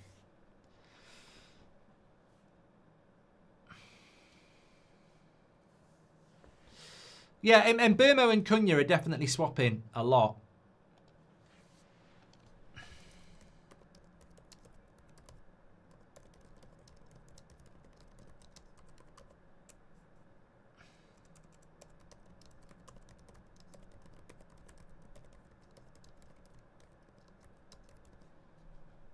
Agate, Bruno gives it away. Everton come away with it. And Dia won't get that. Tell you what, good intensity to the game again, though. That we've seen that in every game. Oh, poor pass there. Everton are certainly playing with a good tempo, which is what we want. Do you think Mbeumo and Cunha can continue their prowess from last season, says Brandon? Well, that's the big hope, isn't it? Bring those goals and Premier League know-how. Where's Bienda? Offside. Yeah, he looked offside there, Beto. Ball over the top.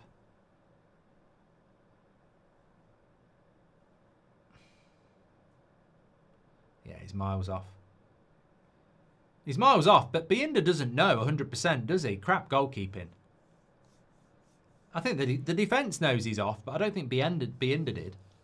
They're playing on turf. That's an injury risk, says Juan. We are playing as if we already have Cesco with all these long balls, says Matthew. Thoughts on Garnacho coming back if no sales, says Cheeks. Yeah, that's not going to happen. We're playing as if we already have Cesco. Thank you very much, Juan. Do you think Mbeumo can do that? Mainu and Agate should be the two in the midfield, says Joe Wright, with Bruno as a wide playmaker off the left. Energy in the midfield is necessary in this system. But Chase says they look a bit uncomfortable. Here's Ahmad with a bit of space on the right-hand side. He's going to pass. Cunha's going to shoot. And Everton make the block. Well in De Ligt. Good play, Yoro. Well played, De Ligt. Into Bruno. Slows it down. Do you see greatest gathering, says Anita? No. Raygard, thank you for being a member for 28. What's all this too expensive Cesco crap? A few months ago we had to sell to buy, then we suddenly found cash. We'll find some more and buy the bugger, says Nick P. Don't know, Delo changed his number from that. I agree with the last super chat. Cesco is too expensive in my opinion. I'm so happy seeing us play, says Cameron. Thank you very much. Azor says, love the streams. Always look clean with all the info. I appreciate it. No worries, pal. Thanks for tuning in. 888 says that Ahmad is playing dreadful.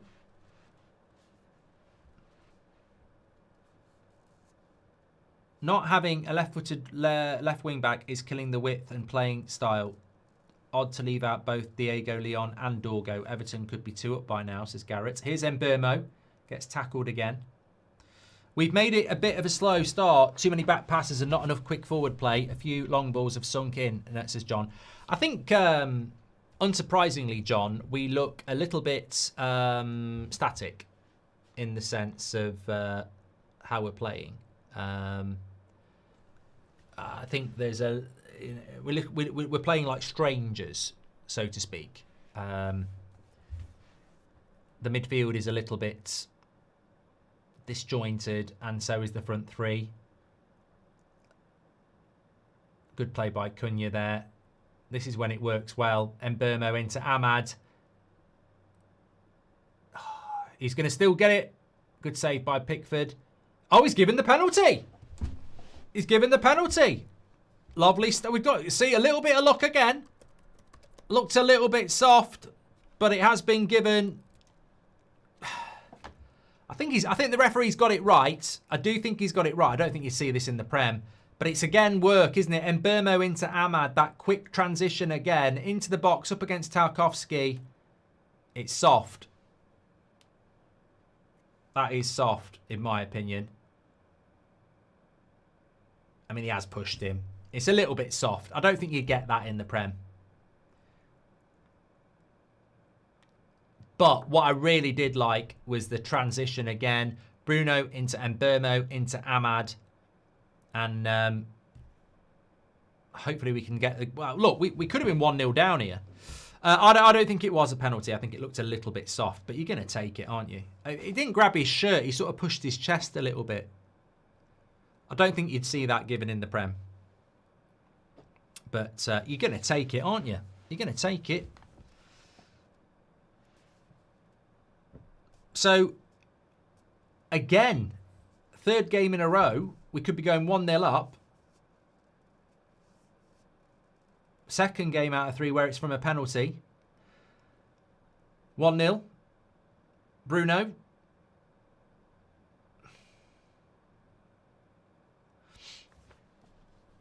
Ball from Mbermo was clean, says Dean. It was a lovely ball. Lovely ball from Mbermo. Hay says it's a penalty and he sold it well.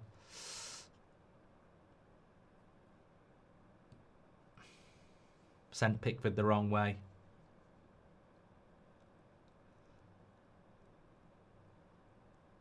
That pass from Mbermo is what was missing last season, to be honest. Quick passing, says yeah. I mean, you just don't see it. You just didn't see it from Rashford or Garnacho or Anthony. And I've seen him do it twice already, Mbermo. It's the transitions that we've seen.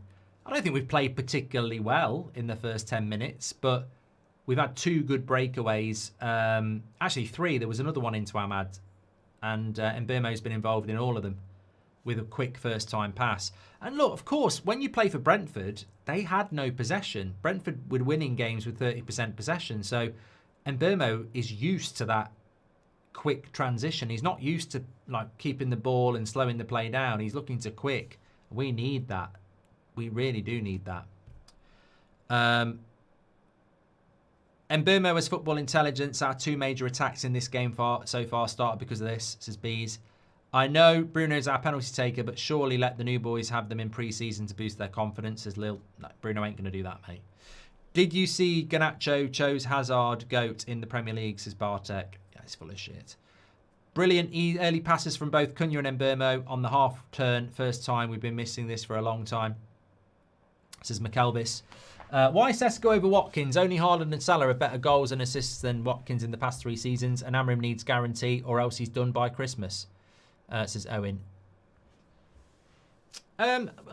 Look, the club have chosen Cesco, so I'll back the club on it, really. If we'd gone for Watkins, I'd back the club on it. That's basically my way of looking at it. What happened to the club crying? What happened to Radcliffe crying about the club being broke by the end of the year, then spending big this summer? Sacked all those staff off for what, says Medias. And do you think we can get Champions League next season if we get a midfielder and a goalkeeper instead of Cesco? And I'm so bored. I'm so bored of this question, GJ. I'm not being offensive to you, but I'm absolutely bored of shall we buy a goalkeeper instead of a striker? Like, I'm not the CEO and neither are you. We're trying to buy a striker. Like, that's what's going to happen in reality. So, should we do this? Should we do that? We're not in control of it. Everton on the attack into Ndia. We have defended very well on this tournament. Corner to Everton here.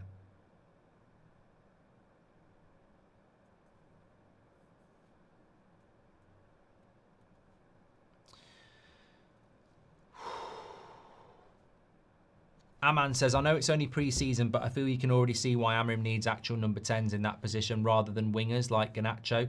They just don't suit our system. Very, very good analysis. Very, very good analysis. You know, when Amrim came in, we knew we were going to have to play wingers at 10.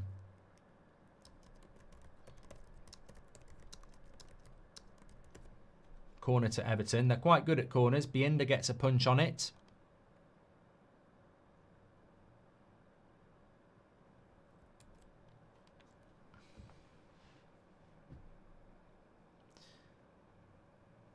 Reports of Newcastle going for Ramos from PSG. They definitely don't have the upper hand in this deal, says Sakin. Yeah, that was Craig Hope talking about that as well. He's a very good Newcastle correspondent for the Daily Mail. So if Newcastle are already thinking about leaking names of potential alternatives, hopefully that's a good sign. Love the channel from Northern Ireland, says Ben O'Hare. Thank you very much, Ben. Thank you very much for Ethan. He's popped the link in the chat. If you want to subscribe on Twitch, you can do it through Amazon Prime for free. Do you think Everton will get relegated this year, says Julian? No, Everton won't. Everton wouldn't have got relegated with Deitch. They're definitely not going to get relegated with...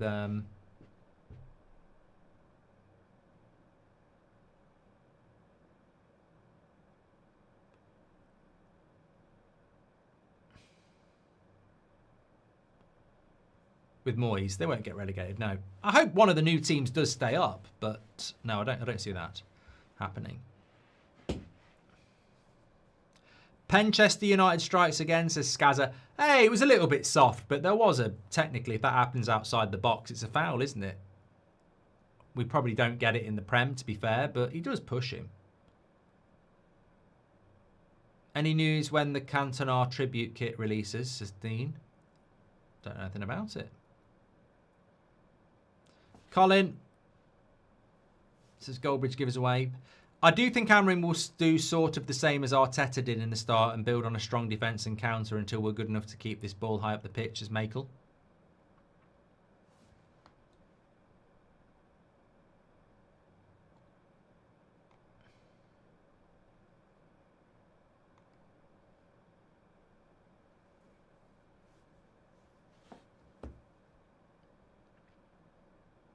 The free kick for United. Mr. Joe says, I don't see Mainu working out under Amorim in this formation. I think Mainu's a really interesting one, you know. I like Mainu, and I want Mainu to be a Man United player of the future. But I do pose the question, where does he fit into the team? I don't know where he fits in the team. Unless we are going to play a front three of Cunha, Mbeumo and Bruno, and then he can play in the midfield with Agate, which is better balanced. But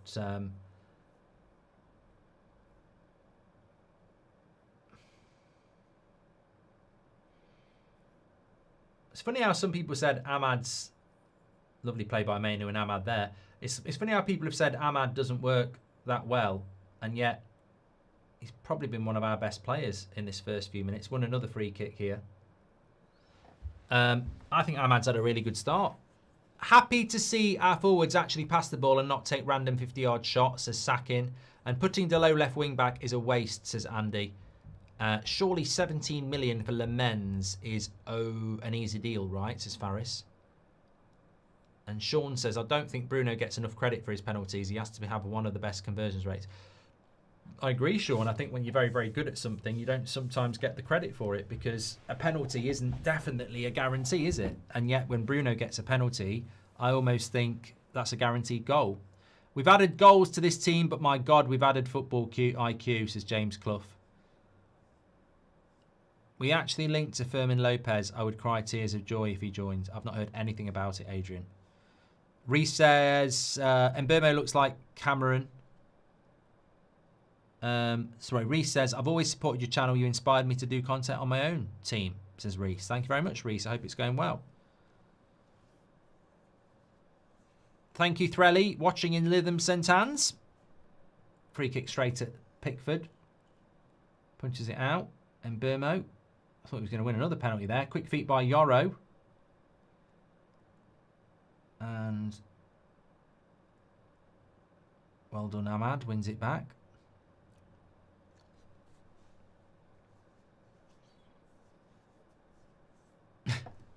Axel says United's going to go Invincibles.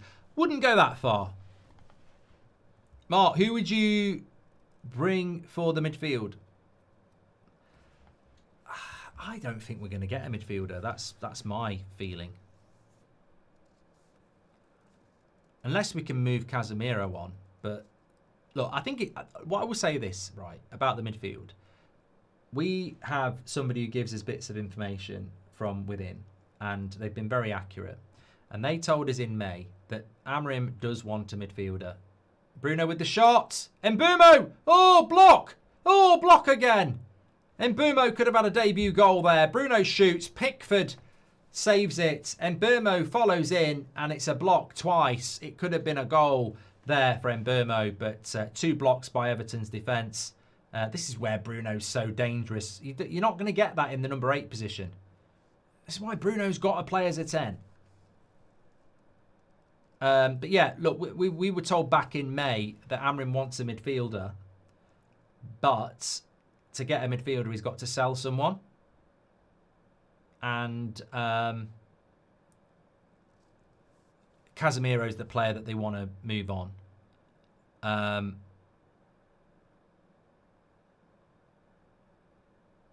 But Casemiro's only got a year left on his contract, so he doesn't want to go. Look at that article that came out today where Amorim named 6 players in his leadership team and Casemiro's not in it. Why would Casemiro not be in your leadership team? So I think that the fact that he's not playing again, is it another push by United to try and say you're not part of our plans, you should go? And then if he does go, maybe we can go for a midfielder. There's Beto down the channel. I'll tell you what I've liked about this tour as well. We've played teams that don't score goals, so it's very much a confidence builder. Lovely play by Yoro there, but Ndia picks it up.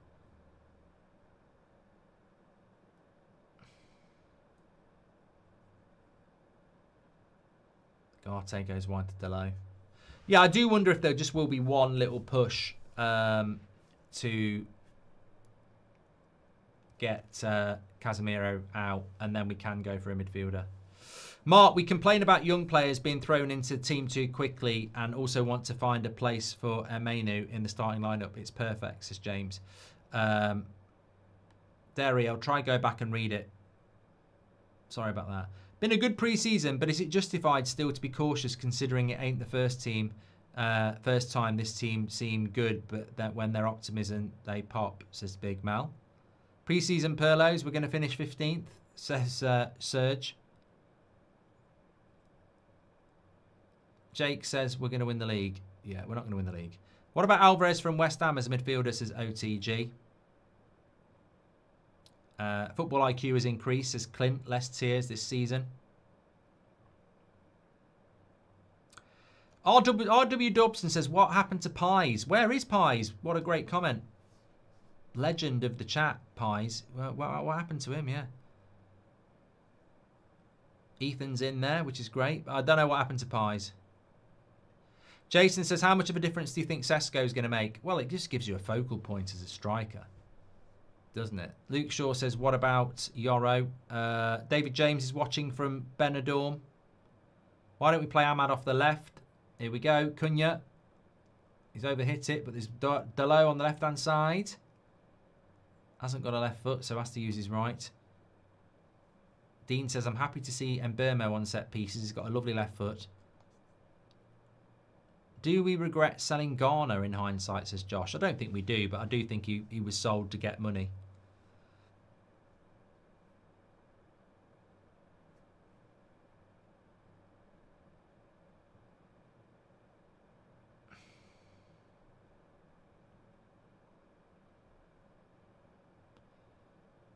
5 of Premier League...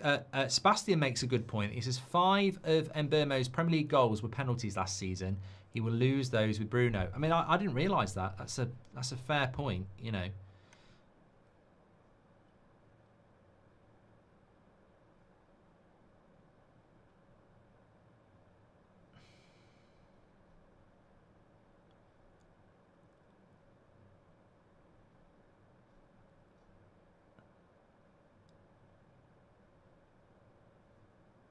There's an Omar Barada interview coming out live at half-time, apparently. Why would you do it at half-time? Why not do it tomorrow when we've all got proper time to digest it? I hate it when they do stuff like that. It's almost like they do it on purpose. Like, we never hear from him. And then we're going to get it at half-time. We'll bring you the quotes anyway. What's the last piece of the puzzle for Amorim, says Thomas. Hold on, Everton are on the attack here, and they're in the box. Loads of United players back, though. Should be okay. Ooh, the cross was quite good. Last piece of the puzzle for Man United. Come on. Like, there's more than one. We need a goalkeeper. We need a striker. We need a midfielder. And then you need squad depth as well. I think we underrate how good Yoro has been, says Cole. I don't. I think everybody rates Yoro. I think he's always getting lots of credit. Just tuned in, mate. I know it's Watchalong, but any news on Cesco, says Callum? Nothing breaking, no. I think there will be something in the next 24 hours. Amin says, I started watching your lives about a week ago and now watch it every day. Keep it up. Thank you for joining the United Stand community, the biggest and best community in the world. Thank you. Welcome.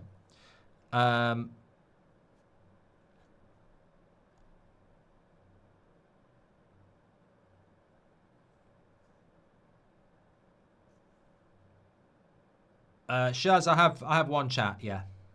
Hi, United Stand from Cape Town, says Clint. Corner for Everton here. Great top content. Scunthorpe supporter, says Tom. Yeah, League 1 and League 2 started today, didn't it? Championship on next weekend, and then the Premier League the week after. I like the look of him, Dazzo says. There is something about Mbeumo. Yoro's got to be one of the best technical centre-backs in Europe. What are we doing? Great tackle. Oh, what are we doing at the back there, though? Could have. I mean, look, again, I've got to be honest. We're 1-0 up, but Everton have had good chances, and they should score here. I don't know what we're doing defensively here. We're all over the place. Delo ends up with the block, but that's not where the problem is. De Ligt, Shaw are playing a higher line than Yoro and Delo, and it causes absolute chaos at the back. And Everton, if they could score, they'd have had 2 goals here today. I'm probably thinking too much about it, but I thought it would have been better for Bruno to give the penalty to Cunha or Mbeumo to give them a kickstart. No, Callum, I don't really have a problem with it. I get your point. I don't think it's that deep, but I do get your point. Yoro is going to be a world-class defender. He's already showing it. What a monster, says Richard.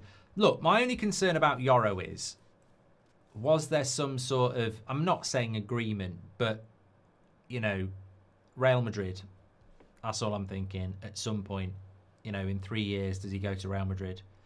It's been a little while. I've been very impressed with Yoro again, says Johnny. And Mbeumo's passing is something we've been missing. Just hope we have a good season, says Johnny. Look, we spoke about this so many times over the years. Man United are a team that get the ball, take a touch, and then pass.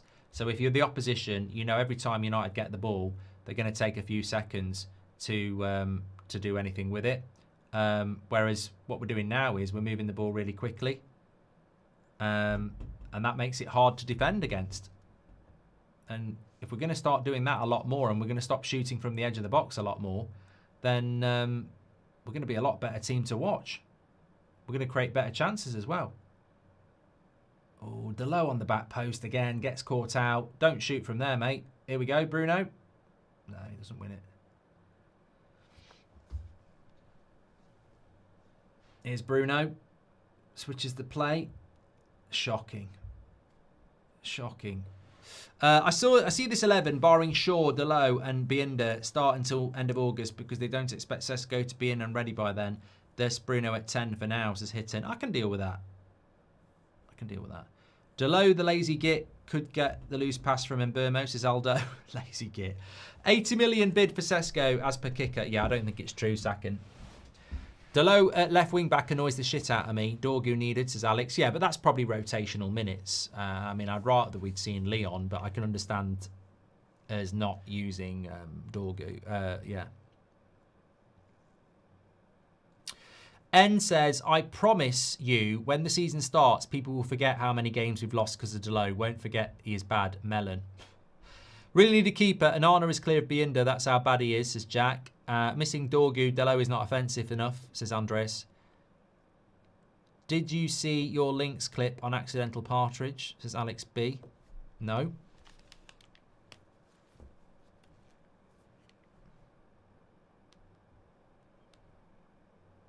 I do like that account, but I haven't looked at it for ages.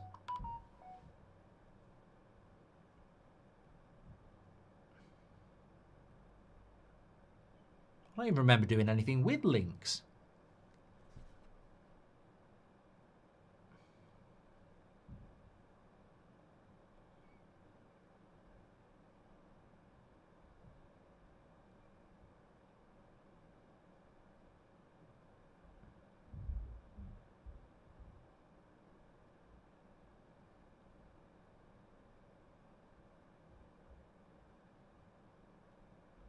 Well, I've just been through all their clips in July, and I'm not there.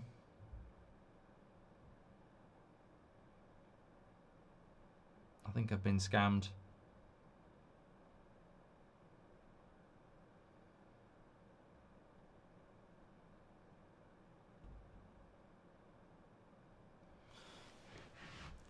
This stadium is huge. Oh, that's a good ball in. And Mbeumo gets blocked off.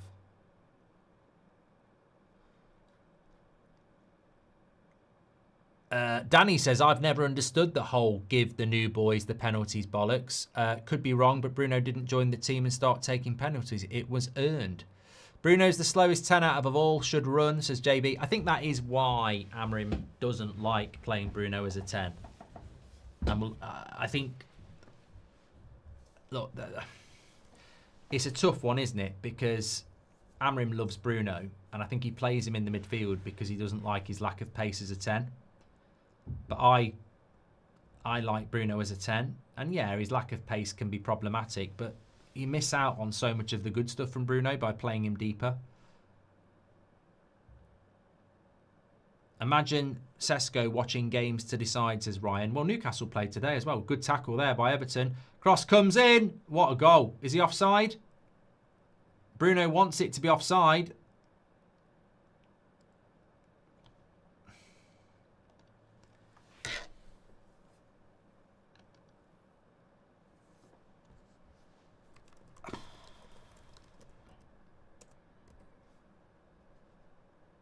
Agate gets tackled.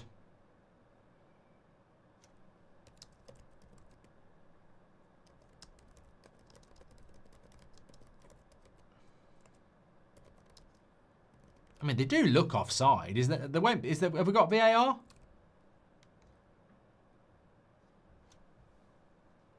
He looks miles off.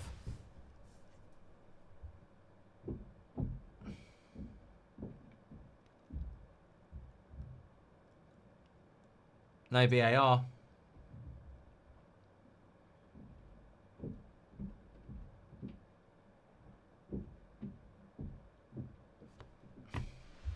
To be fair to Everton, it was a good goal. The way they won it back in the midfield and instantly put a cross in and exposed our back post. I mean, Bruno probably doesn't get out quick enough because everybody else does. I mean, I need to look at that again. Didn't really see the replay.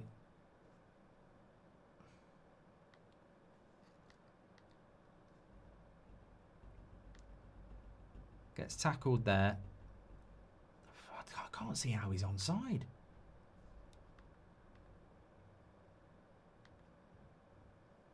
He's way off. Just looking at it again. Agate.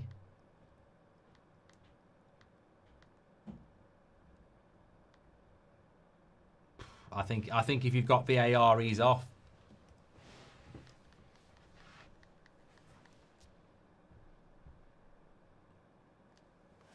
Nothing you can do.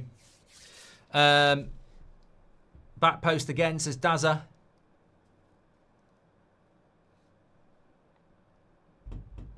Binder is useless. What's he doing, says United? I don't think he can do much on that.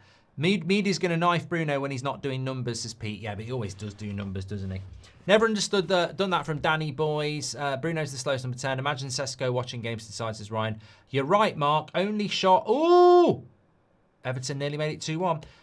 Chase says, you're right, Mark. Only shot outside the box this game was Bruno being wide open right at the edge. Hopefully 30-yarders are gone for good, says Chase. That should have been 2-1 to Everton. I mean, the marking's terrible there.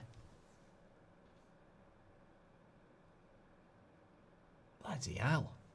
We could be 3-1 down. I know we've scored a penalty, but like Gore Locker says, United need to lock it in here. Do you think Ineos won't buy a striker if Cunha plays good up front, thinking he can do the job? Well, James, we're not playing that well here. I like the quick transition and attack. Still look very open in that midfield, says Sean Turner. And we get caught quite a lot in the wing-back positions. Yes, we have gifted up a lot of chances in this game. Everton on the attack again. Garner, cross, Binder. United are more structured and understand the formation better this season, says Summeran. We're very transitional. We're a very counter-attacking team, aren't we? Only issue with all pre-season games is the lack of camera angles, says Dean.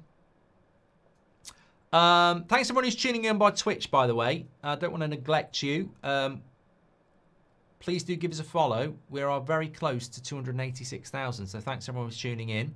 Now we will see how we react to these situations, says Julian. Absolutely spot on. And if you want to subscribe on Prime, you can do it for free through Amazon. Ethan's just put the link in the chat there. But yeah, very good point from Julian.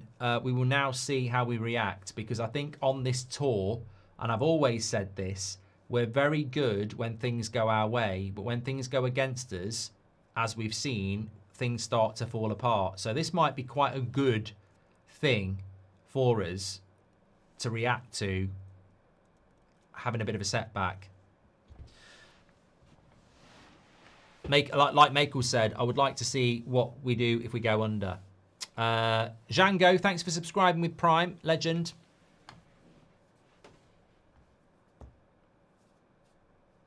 It is already pinned, hey Joe. Yeah, it was already pinned. Well, it's been I'll tell you what, it's been a good half. It's been a quick half.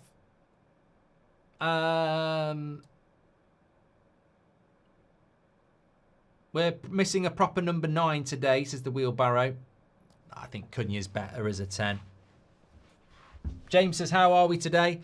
I'm absolutely fine, mate. I mean, it's pre-season, isn't it? I mean, if I could, in an ideal world, you want every situation to happen. Here's Delo. Literally got no left foot, so it's a waste of time. He has to come back inside. Mainu. Nice ball into him, but Delo's going to have to use his right again. Bruno's got no left foot. He's got to use his right. Back to Delo. He's got to use his right. Mainu switches it into Mbermo. Nicely into Agate. Shot straight at Pickford. Only issue with all the pre-season's games is the lack of camera angles. Thank you, Dean. Zen Flame, thanks very much for subscribing. And Goblin Huts as well. Appreciate that. Data LFC says, do you think you can chase for top 6 if you get a striker, a keeper and a midfielder? Well, I'd probably more ask a Liverpool fan that. You know, as United fans, we're a little bit tainted by last season. And, you know, you're always going to be clouded by hope. Do you think United with those players could, you know, challenge for the top 5? I think we've got to get a top-class striker, a really good goalkeeper, and another midfielder in, and then I'd give us a chance. DJ Andy and Aaron, thank you very much for subscribing with Prime. Arsenal will have a field day with our midfield, says Pancho. Yeah, it's half-time. Yeah, I sort of do agree with you. I think it's going to be very difficult. But look, 59%. Can I pause that, actually? Come back to that. I want to go through the stats. Only issue, I've done that one as well. Amrim's just doing a half-time chat with the commentator, I'd be like, shut up, I've got a half-time chat here. I'd like to see what we do if we go under, says Michael. Tupster, thank you very much for subscribing with Prime. You're a legend. And if you'd like to know how to be like one of those legends, says Ethan, check the pinned message. So yeah, let's catch up on some of your thoughts. My thoughts, just while I just have a quick summary of these stats. Look, on the game itself, good test 2 weeks out from the start of the Premier League. But in all honesty, I'll need to use the stats here. So get your comments in. I'll go through those in a mo. But statistically, we've had more possession. We've had more shots on target. They've had more corners. We've had more shots in totality. But my opinion, and I don't know yours, is that Everton probably should be 2-1 up. I think they've had the better chances. When you think about that chance for O'Brien, and when you think about the chance at the end, I think it was O'Brien again, wasn't it? And the Beto chance, I'd say they've had better clear opportunities than we have.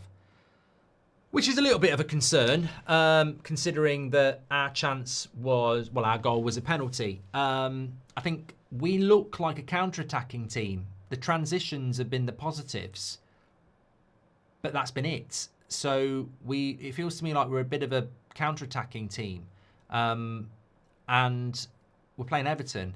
So I would be slightly concerned about that because it's Everton in a pre-season game, and I can't understand why we can't get up the pitch and have some,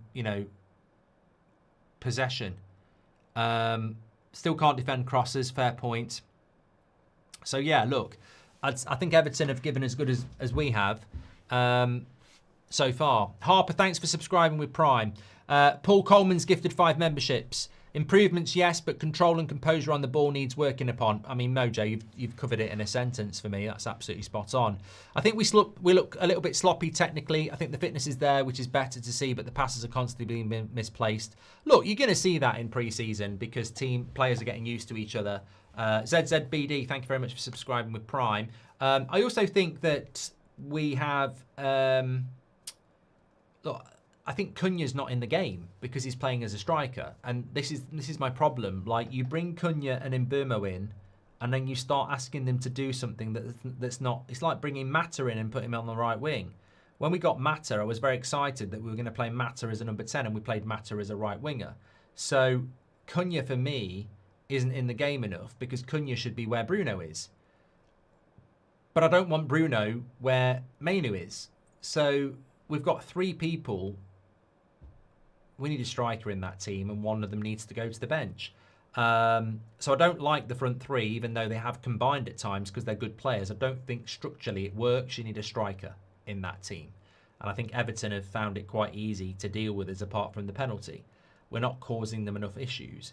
Cunha's playing too high, and Mbeumo shouldn't be going up there either. But obviously he's trying something out, and I'm not convinced it's not it's not really come to fruition. We're not creating chances. So I think we've missed the striker. I think we've missed Cunha playing so high up the pitch. We've definitely missed Dorgu down the left-hand side. Delo, for me, may be able to do a job at left-back when you've got an injury crisis. Last time I checked, we don't have an injury crisis. So Delo playing as a left wing-back has completely imbalanced that team as well. It's a weakness. And I don't need to remind people, do I, what happened last year when Delo was always available for the 50-yard diagonal. Teams don't even mark Delo when he plays left wing back because they just know he's not going to do anything. So that actually happened in a Man United shirt. Like, he used to play left wing back and teams would leave him alone, wanting United to put the ball out to him because they knew he was no threat. So Delo at left wing back's a big problem. Midfield, for some reason, doesn't look like it's working. I don't know why, but it doesn't look like it's working. And I think De Ligt and Yoro have looked good. Luke Shaw I haven't really noticed, so I can't say he's been bad. Ahmad had a really good half an hour and then disappeared again, which can be the problem when you play right wing back because, You're not a number 10, so if the ball's not going down your side, you can disappear, and I think he disappeared in the last 15. We've spoken about the front three as well, so it's not a very balanced team. 2 weeks out from the start of the season, you would want to see a little bit more balance, and it's not a very balanced team, if we're being completely honest. Hi Mark, says Cormac. Hi Mark, hope you're doing well. Like Ghana do, it should do midfielders, says MTZ. Mainu is not a box-to-box, he never will be, doesn't suit the team at all, says Candy Lover. I think when it comes to Mainu, there is a player there that technically at times looks really good. Like his close ball control, his little passes looks really good. And then you don't see him for 10 minutes. I like Mainu. I just don't know where he's going to fit into this team. I think it's been said before. Barla says we need a good striker, a physical midfielder, a goalkeeper, a left wing back, a centre back with Delit. I feel like we play very deep. Too much space between the defensive line and the midline. Says Barla. I don't have a problem with Delit, to be honest. We don't look impactful. Underwhelming from most, says Bisson. By keeping Bruno, we've unnecessarily complicated our setup, says Ankit. Midfield is unbalanced and poor, says Ben. Mark, will Delo get in the England squad? If you know, you know, says PZ. Book suggestions to improve football game analysis, says Swaney. I don't have any off the top of my head, but you could try Football According to Goldbridge. Not confident with our defence, need Mazraoui, says Hamza. Bad half, says Rayner. Having wing-backs on their weak foot is detrimental, says Alex. Can't help think Rasmus should have started, says Darren. It's time to start the Delo out movement, says Jap. Funny how Garner ran the midfield for Everton, where we are looking for one to run ours. Is it just me, or did Garner play well? He did, Sheras. He does. He did. He does tend to be up for it against us.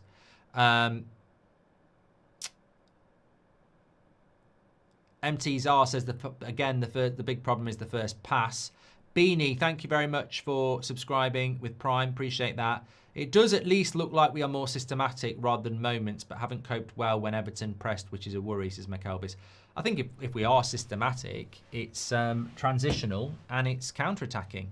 Watching in the stands currently, Mark. My partner Sprite says you need to be here, says Gummy. Hope you're enjoying it. And the only thing more concerning about Andre Onana being our number one is that Bienda is our number two, says Oishan. And where do you see Delo playing, Mark? He's not a left wing back, says JB. I mean, I hope that's not part of the plan. That's all I can say. I really hope that's not part of the plan.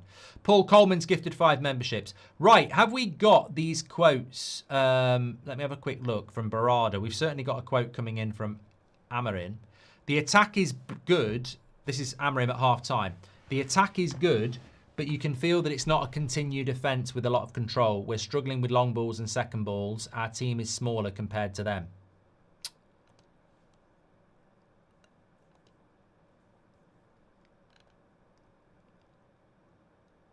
Okay.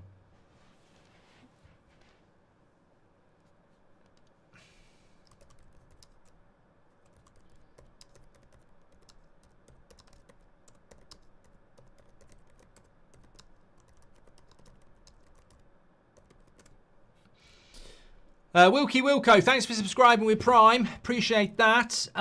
Let's go Cesco. No, not quite yet. What would you change? I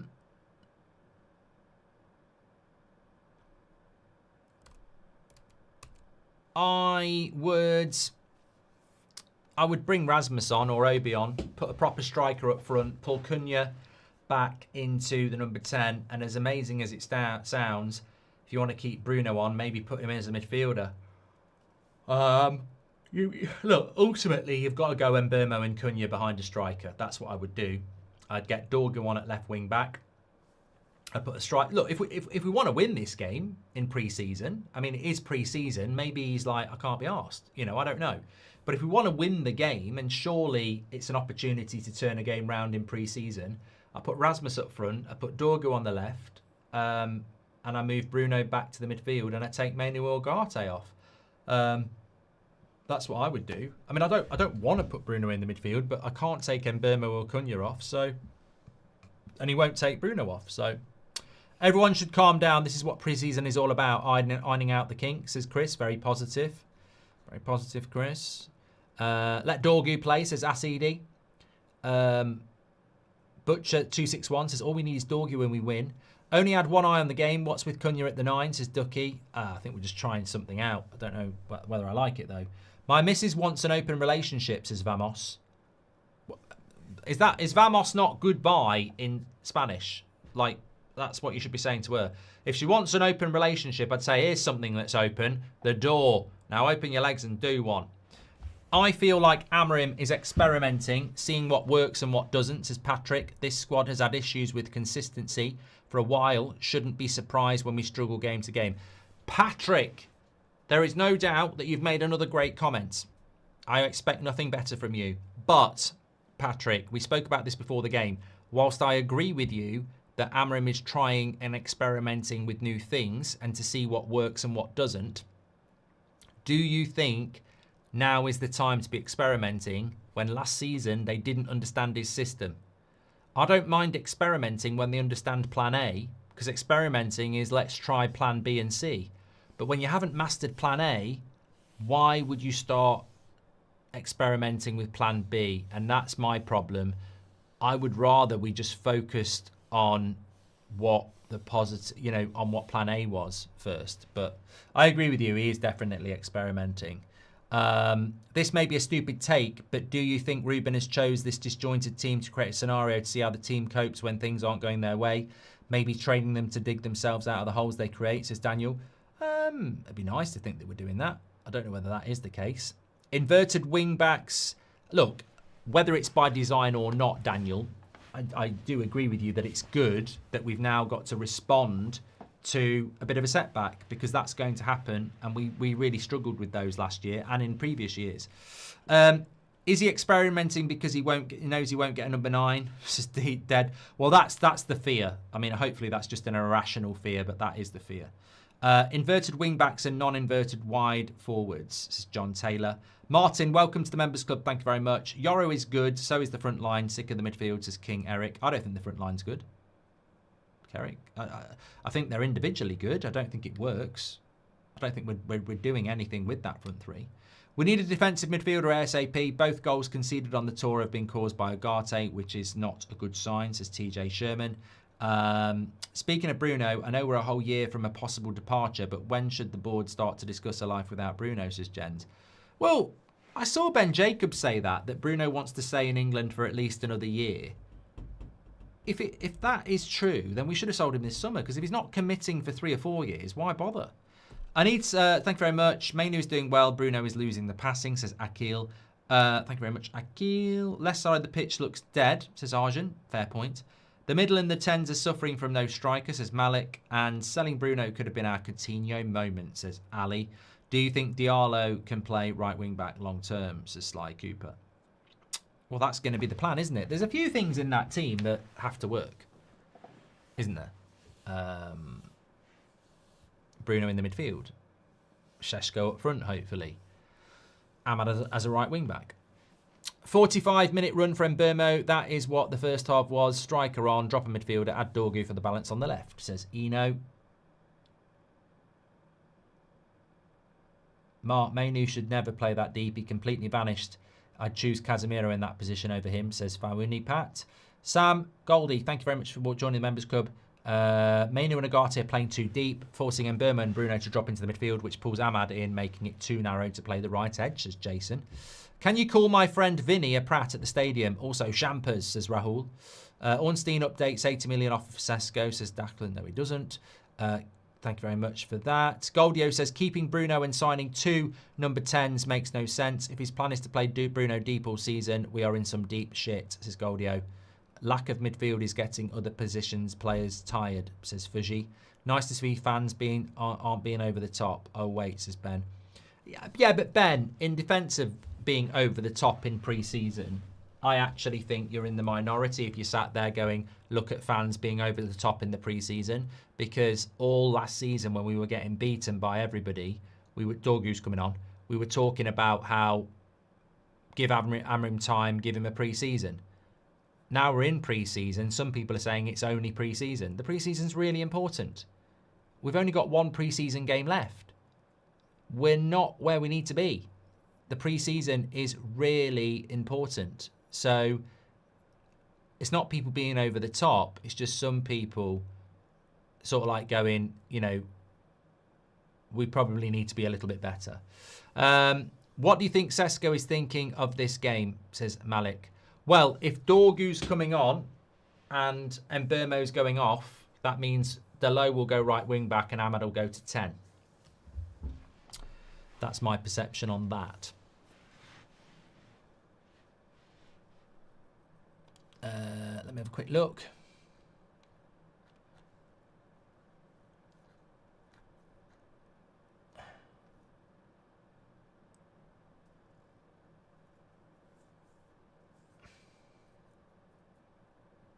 When Agate has the ball, you can see the defence walking towards the box. We need to sprint. When Agate loses the ball, we need to be at least on the edge of the box. These small details we need to improve. So he wasn't happy about the defence getting out quick enough.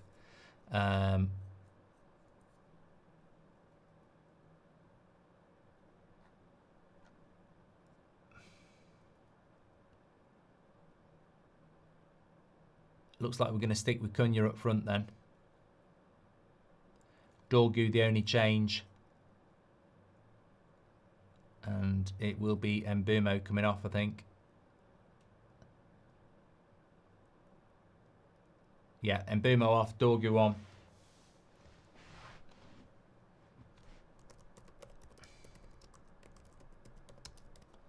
That'll just be minutes, won't it? Managing minutes again.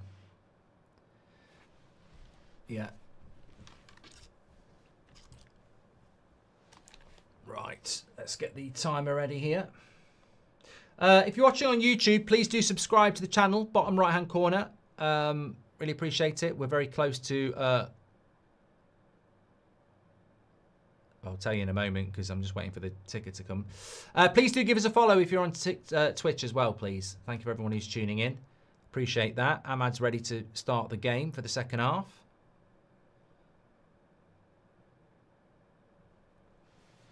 The Butcher says, would you rebuy Garner? We have a buyback clause. I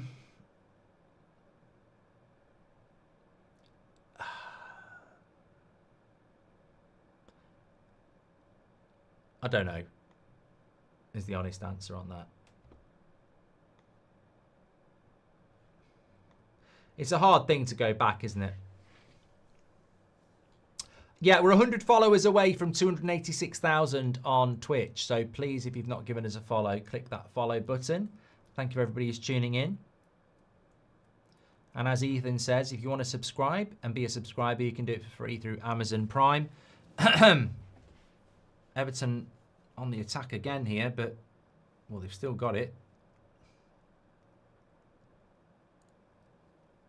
Played well, Everton, to be fair. I mean, I don't know what that's all about. Dorgu is on and Mbeumo is off. So Ahmad goes to 10. Cunha stays up front. Bruno stays as a 10. Agate and Mainu stay in the midfield. Good defence by Yoro there.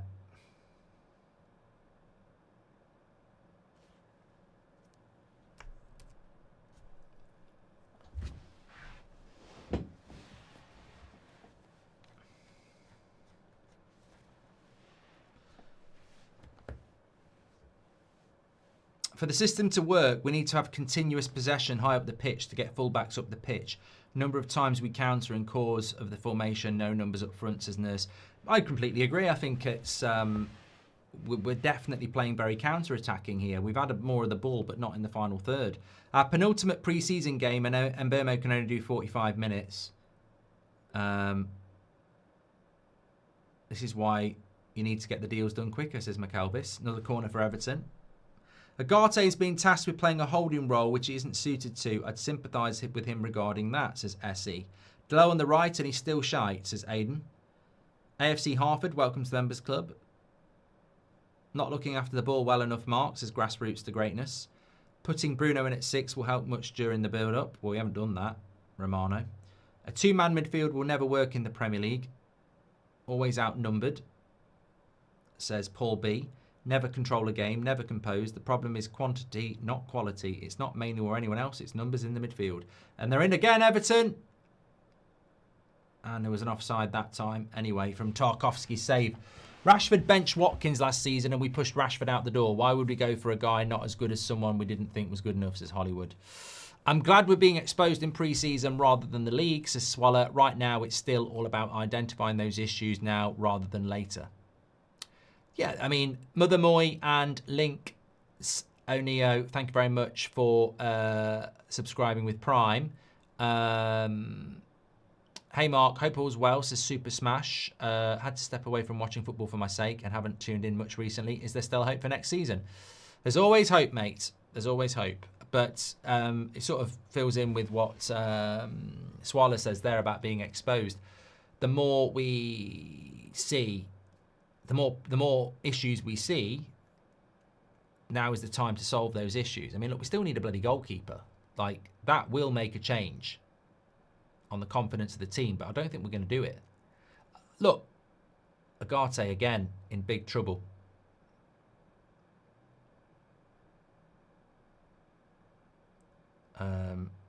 Everton are pressing us really, really well.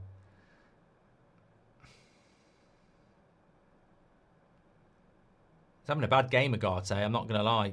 He's having a bad game. He might have to be taken off, as someone said in the chat. But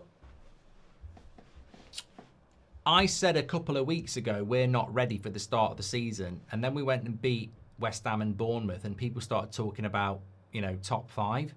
We're not ready. We're not ready. And Burmo can only play 45 minutes. The striker's not here. The goalkeeper's not here. We're not ready for the start of this season. And questions need to be asked about why we're not ready, because we're definitely not. Bruno. Cunha gives it away.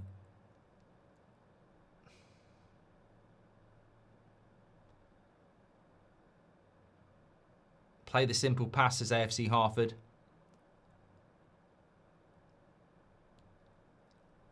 I'm on the Jers 23. Thank you very much for subscribing with Prime. Here's Dorgu. Hopefully we'll get a little bit more balance.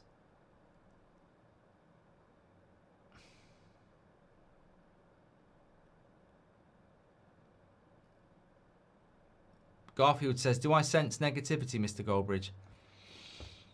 It's not negativity, it's reality, mate. I mean, we finished 15th last year, and I don't think we're ready for the start of the season. I don't think we've done enough in the transfer window. It's not negativity, it's a reality. It's what we were all saying after the Europa League final, and the reality is we bought 2 players and sold nobody. I don't think that's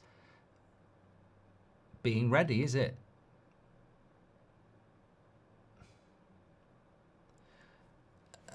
Agate's playing for Everton, says Orange. Masturbating. God, I've done it. Well done. Thanks for subscribing with Prime. I walked into that one. Say Neil Stevens is a prat and his back is shot, says Lanky. AGM says Romano's just done an update on Cesco. Decision relies on the player only, United and Newcastle. Whatever that means. Decision relies on the player only, United and Newcastle. Agate needs to learn the one-touch pass or to hold, says JB. Head injury here, foul. Everton. Maybe a bad take, but Bruno feels like a bottleneck, says me here. Why should we go back for Garner? United should never have sold him in the first place, says James.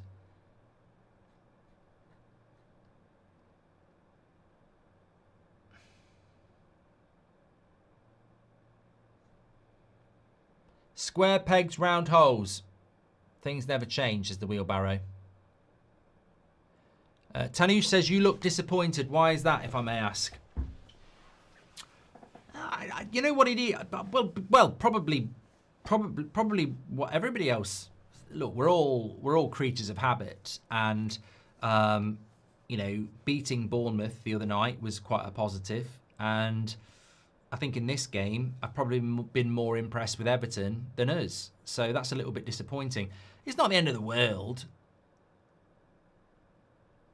It's not the end of the world, is it? Because you know, it's still only pre-season. I'm not writing off our chances against Arsenal or anybody else, but as Garfield sort of highlighted there, I'm a bit worried about the fact that I don't think we've done enough in this window.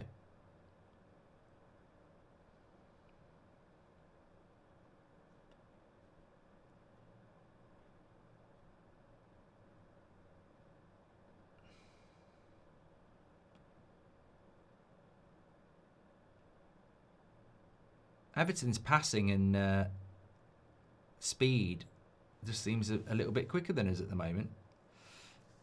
Feels like fatigue playing a role today, says Tobias, but they played a game on Thursday. They played just before us. Agate was definitely only signed to get Yoro. Shocking, says Matthew.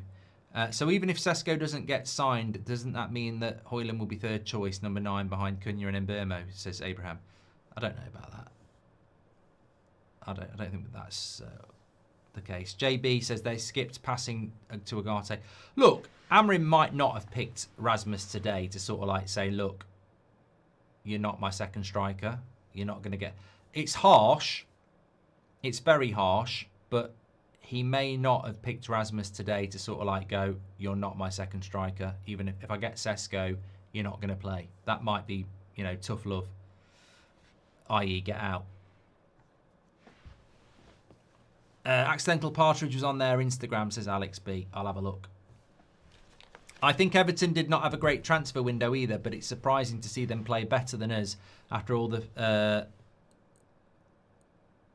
comments from Amrim saying that we're ready for the season, says Tanush.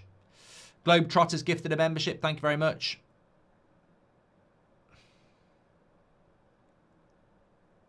United are lucky to have such a great journalist community as Goldbridge and the United Stand. I wish Liverpool had the same. Jealousy indeed, says LFRT. Yeah, but you do have an amazing summer transfer window and Premier League champions, and you've got a great chance of winning the Champions League and the Premier League again. So, what would you rather have?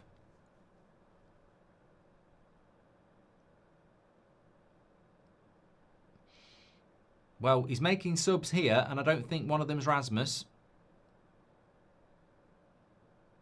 Making early subs today. I think we needed 5 in and 5 out to be competitive for next season in terms of a top 8 finish, as Ryan.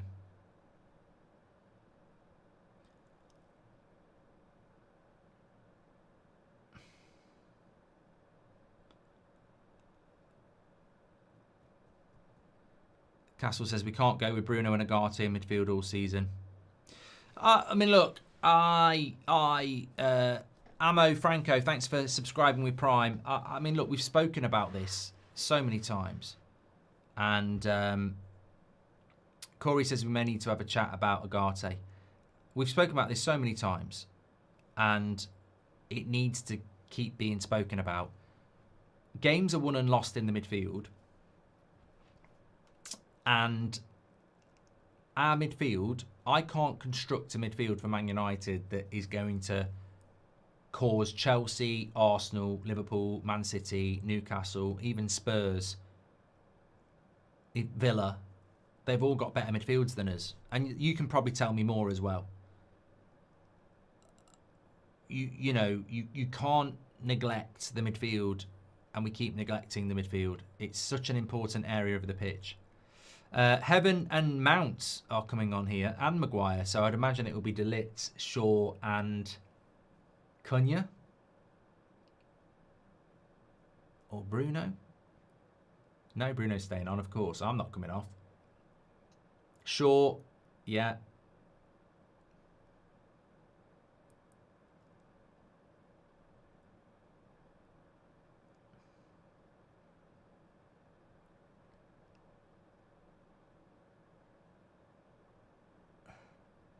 Yoro and Mainu.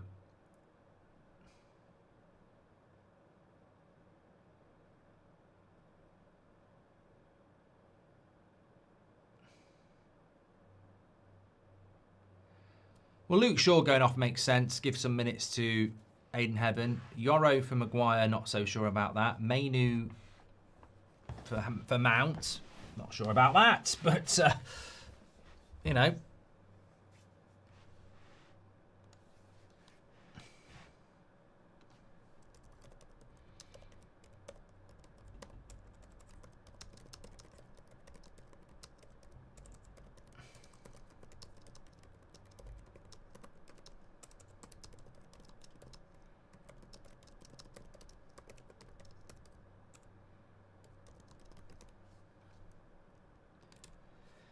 I mean, look, it's hard to see where Mainoo's going to fit into this United side because he just never really seems to get the opportunity to.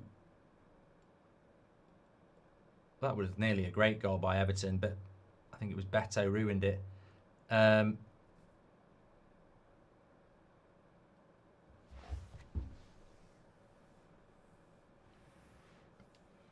Lack of game time or lack of quality for Agate, says Breach. Look, he hasn't had a good game today. You know, I like Agate, but it's not been a great game today. So, yeah, I'm not going to deny that, which is why I think it's a bit unlucky for Mainoo to go off, because I don't see how Mainoo's going to start forcing himself into the 11 if he's being taken off after 55 minutes in what's been a poor team display. Carousel is frozen. Sorry, I just need to get it start rocking around. There we go.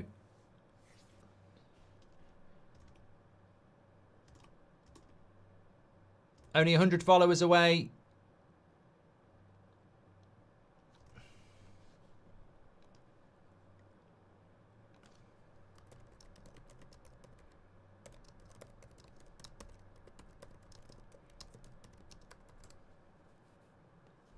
From on Twitch, thanks for everyone. Please give us a follow.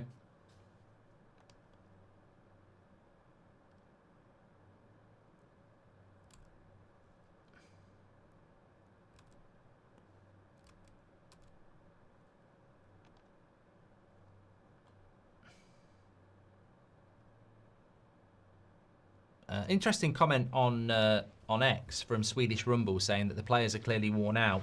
Not sure what we've been up to. It's pre-season, so nothing wrong with it, but many tired legs out there. That's not a bad bit of analysis, is it, really?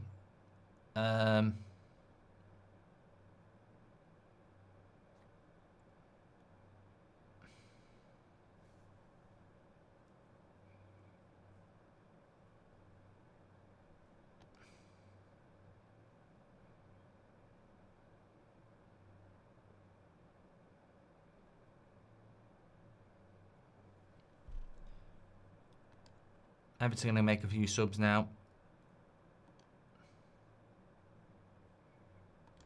Oh, I found the comments from Omar Barada here on adding to the squad.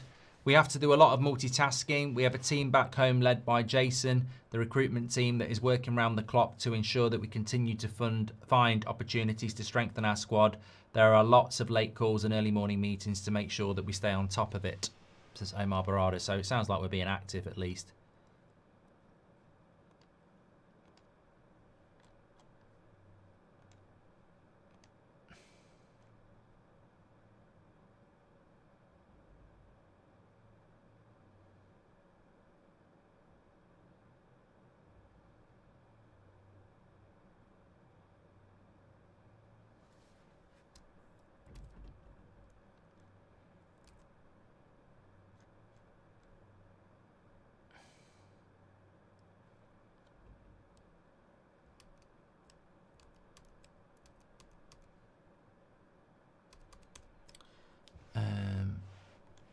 Back there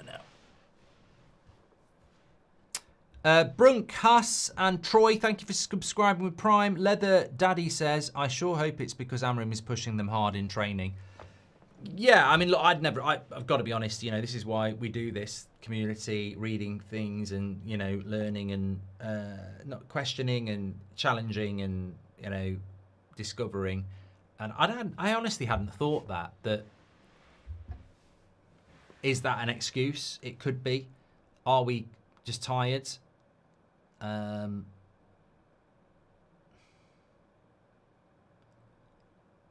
We certainly haven't played that well. But we're on the attack here with Bruno. Dink it to the back post. Doesn't. Reverse pass to Mount. Edge of the box. Cleared away. Ref looks lean. Sign him up, says Dave. I'm so sick of seeing Mason Mount wearing the number 7 or even on the pitch, says Garrett. He's not good enough for the number on the badge, says Garrett. People on Agate's back now. He was good against Bournemouth. Fans seem to have their knives out for certain players, says Martin. Yeah, look, I think he's had a bad game. But like you said, it's one game. And he's not the only one who's had a bad game tonight, by the way. Bruno in a lazy squad is mandatory. Bruno in a structured squad with some quality is a liability when he starts to free roam. Food for thought, says someone. I don't think Bruno's had a good game tonight. I know he scored the penalty, but I don't think he's ever had a good game either. Garrett, thank you very much. The midfield is crucial. We will sell before we buy, says JB. Look, midfield is so crucial. There are so many good midfields in the Premier League, and if you haven't got one, you'll get exposed. And one of the big reasons we struggled under Ten Hag, and one of the big reasons we struggled last year, is that we got overrun in the midfield game after game after game. You don't finish 15th if you've got a good midfield. It's impossible. You can't finish in the bottom half of the Premier League if you've got a good midfield. And we don't have a very good midfield. Please bring back the chart show. It was a great watch, says Joe. We will certainly look into it. It's a good idea. Tired, same old subs won't bring on Kone concerning, says Simply Red. Aldo says Agate's having a stinker. Not moving the ball fast enough, says Uriel. Daniel CFC has just gifted a sub. Thank you very much, Daniel.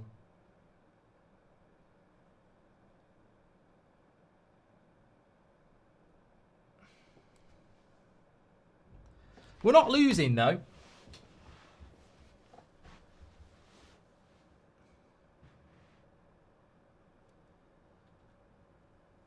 Constantine says Agate's been poor. I mean, look, can I make a comment beyond establishing the fact that Agate's been poor? And you can comment on this. Cunha's been the invisible man. Wasted up front. Bruno has been, you know, whatever you would call Bruno.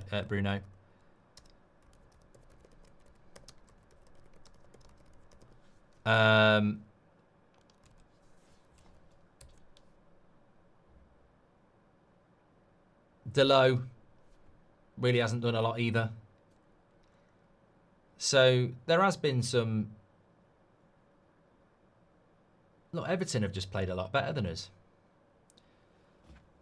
Harvey, thanks for subscribing with Prime.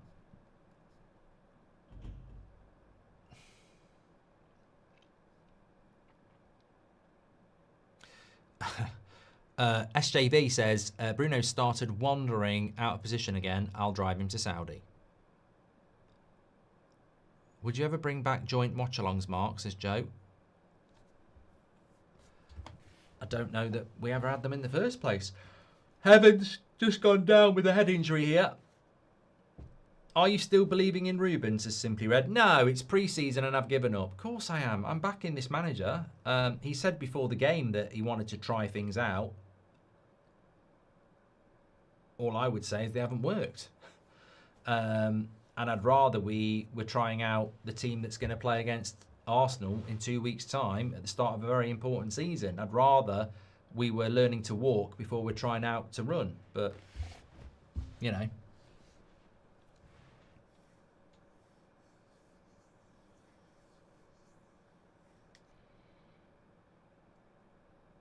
Bruno is everywhere and nowhere at the same time, says Zach. Soil says, Bruno's supposed to be playing Cam and he's not. I'm at the game and he's still next to Agate. I feel the referee is just calling everything. I don't think we are getting the chance to build up how we want to because of that, says Helic. And Regular Dan says that was actually a disgusting challenge on Heaven. Amrim looks deep in thought there.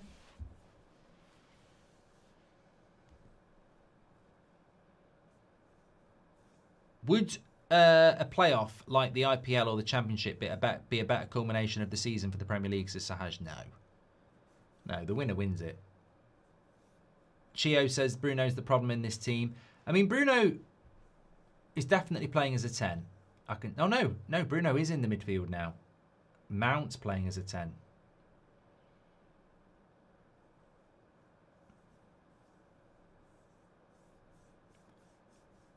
And look, I've said it before and I'll say it again. I don't think Bruno is going to work in the midfield, and yet here we are doing it again. We're taking Mainu off to put Bruno back in the midfield. Because you can't sub Bruno. Let me tell you this, right? If we took Bruno off for Mount, you could keep Mainu on, but we can't. And this used to happen with Ten Hag as well.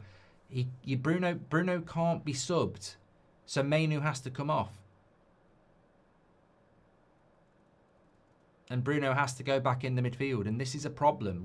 He starts the game as a 10, he ends up in the midfield because he can't be subbed off. If you want to get another number 10 on and you don't want to take Ahmad off, you should take Bruno off. But no, we take Mainu off so we can move Bruno into a new position. And really, you should be able to just take him off.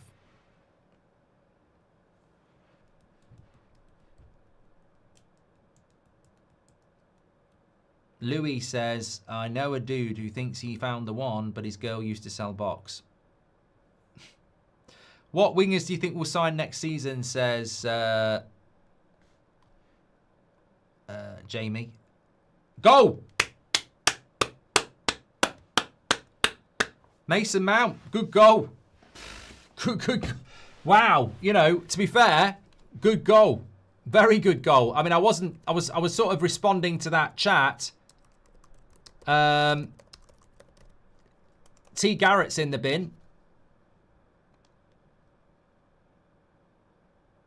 Yeah, it's a good goal. He gets the time. He gets the time. Bruno drives into the space.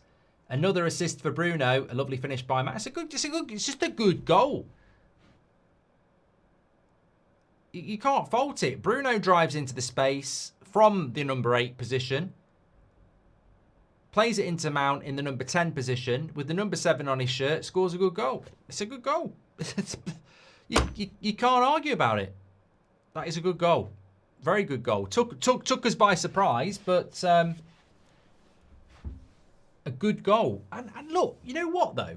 I'd say again. 69, never a bad number.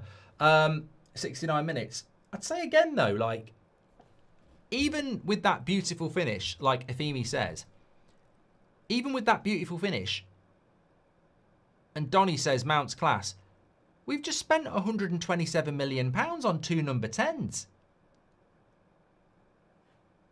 So, riddle me what you... So I sort of look at that and I go, if he can stay fit, what an asset. And then I go, well, hold on a minute. If he can stay fit, where does he play? And this is the confusing thing for me. Where does Mason Mount fit in this team if he starts playing well? Well, he sits on the bench, doesn't he? There's just a lot of questions I don't know the answers to at the moment. And we will, look, it's pre-season. It is pre-season, but if Mason Mount starts playing well, where does he play? Like, where does Mainu fit into this team? Where does Xerxes fit into this team? We seem to be really stacked with a certain type of player and short on a certain other number of players. Good tackle, good play by United, and that's a corner. Ryan, thanks for your super chat. I just want to pay $10 to say Pickford is a prat. Come on, United, says Weston. Phil Pott. Sam Bates says, what a goal by Mount. If managers can sub off Salah and De Bruyne, why do we treat Bruno like he's a god, says Hasnan. Bruno does less damage to the formation in the 8, says Philip. You and Ricky would be great on a watch-along, says Joe. Mainu did have to come off Mark. He offered next to nothing defensively and got run past. Garte off, Cunha off, Casemiro on, Rasmus on.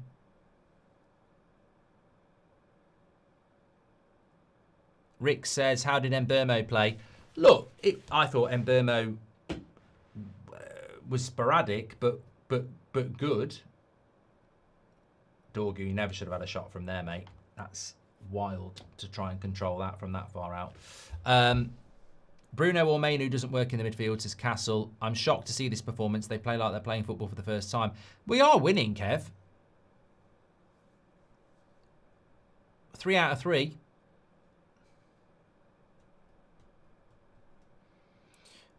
Nick J says, would you consider doing a behind-the-scenes episode on how you run the United stand? I don't mean giving away any secrets, but would be very interesting. You'd have to write the script of what I'm doing for it, because I don't know what you mean. The Saudi window closes on the 10th of September. Amrin still has time to set Bruno free. No, we can't do that, Nick, because even if we got the money now, we wouldn't be able to spend it, would we?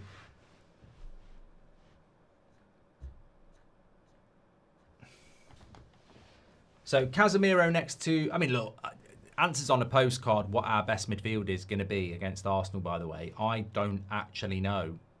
I think it will be Bruno and someone. We could be back to using Bruno and Casemiro again. Mount's only ever going to be a half a game player, so I don't think it will matter how well he plays, says Aman. I like this comment from Stephen Barnum. He says far more questions than answers after this game, and I think that's a fair point. Just joining, what's been happening, says Eggy. Well, to be honest with you, I think you could argue that Everton have been slightly the better team, but United have got themselves in front with, well, a penalty and a moment of magic. And the positive side of it is that we're going to come out of the States with 3 wins, which is very good when you're on tour.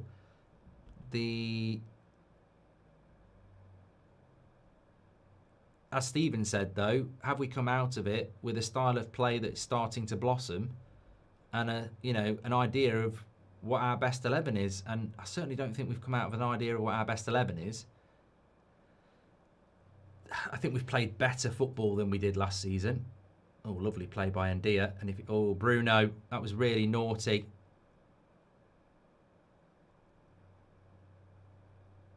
And it's an own goal as well. 2-2. Well, Bruno and Ndia were having a shoving match on halfway line, and Ahmad's just scored an own goal. I wasn't really paying attention to what went wrong at the back, but Moyes doesn't even look happy with it. Bruno and Ndia shoving each other because Bruno kicked out at him. And Everton end up with a goal.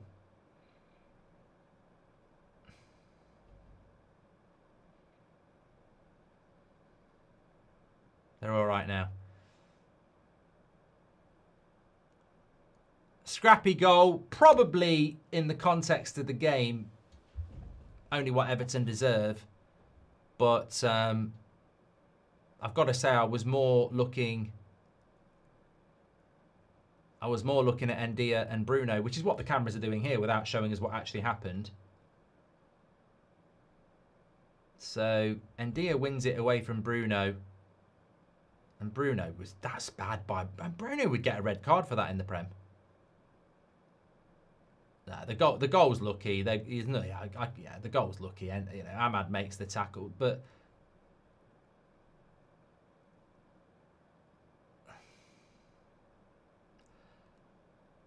I think that's just petulant from Bruno. Look at what he does. Nowhere near the ball, gives him a kick on the back. The own goal's unlucky. I don't really have an issue with that. We come out of it with no injuries, says Matt W. That's on Bruno, says TK. We need squad depth. Mounts is a good player for now. Let's him fight for his place. We need support. That's a great point, K-Stone. Bruno and Mount, both brilliant for Amorim, says Thomas. Timing of that comment, probably not your best. Mount, same finish against Leon, same position and style, says Chris. Who do you think's going down? I'm going to say 3 up, 3 down.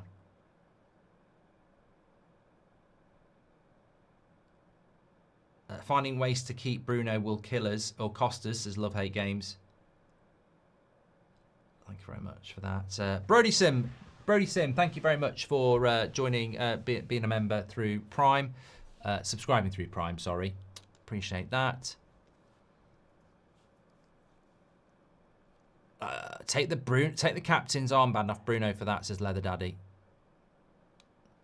If you're on YouTube, please do subscribe. We're only 100 away from 136,000. Thanks for tuning in. Remember, we're live every morning at 10 a.m, every afternoon at 2 o'clock, and every evening at 8 o'clock. So get involved. Hopefully, we're going to get some movement on this Cesco deal. And when I say movement, hopefully not towards Newcastle, towards us, because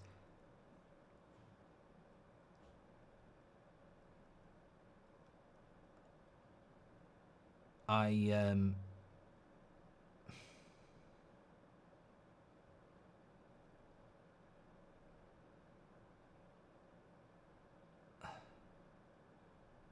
don't see. this is what I mean. I genuinely think Bruno struggles as an 8.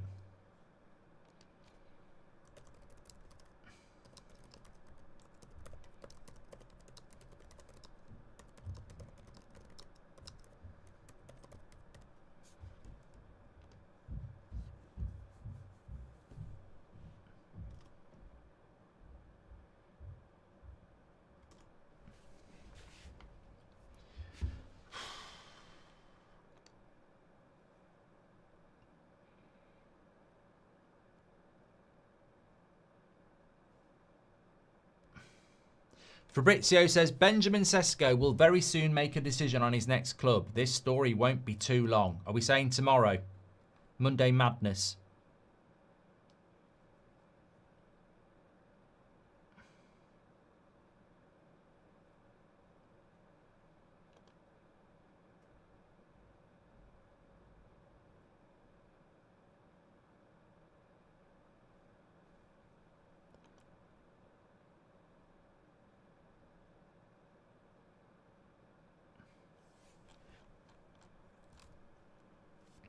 You could argue Bruno's had a part in both the goals we've conceded today, but then he's had a part in both goals. So, you know, come see, come sa, it sort of cancels each other out, doesn't it?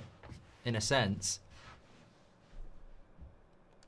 Just a bit of a hold up here because there's an injury to an Everton player. Barry, he's hurt his arm.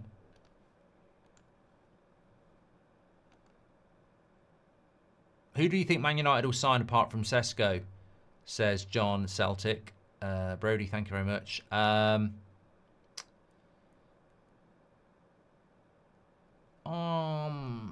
don't know. I mean, I hope we're going to sign a goalkeeper. I really do.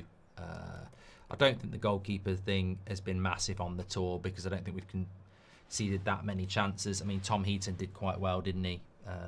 But look, these goalkeepers are not goalkeepers for United. You know, that they're not the players that we, you know, need. So we need a goalkeeper.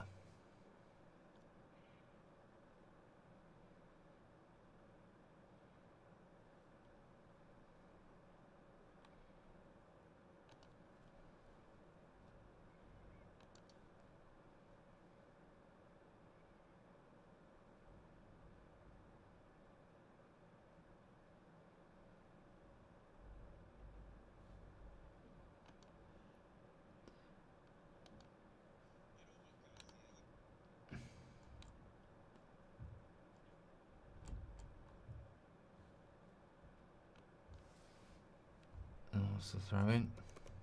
I thought you'd give him a penalty, Everton. He hasn't.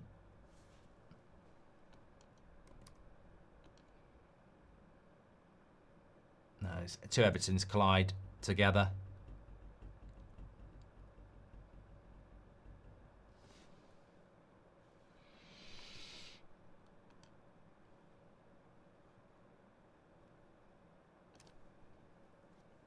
Come on then, give me some. I've got my match reaction to come up. I'm starting to think with 9 minutes to go. I mean, Rasmus has barely touched the bloody ball, has he? The graveyard shift again. Son of Anarchy Gaming, thank you very much for subscribing with Prime. Appreciate that. Nick, thank you very much for your super chat. So, yeah, I sort of like I like 2 or 3 words as a title for the match reaction. I wouldn't go as far as not good enough. Love to the community from Abu Dhabi, says Ryan. Much love back, mate. Delo at right wing back is just not it, says Quentin. I mean, I think Delo has had a very consistent game. And figure out what I mean by that. Left hand, right, left side, right side, nothing going on. Midfield's been very disappointing. Front three's never really got going.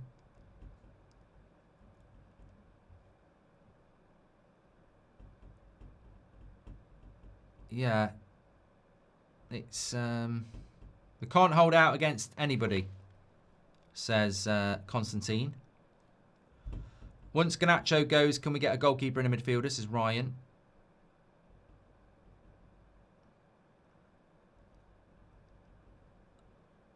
Delo at right wing back is just not it, says Quadingle. Trying to run behind too much, ruining the build-up play by being non-existent.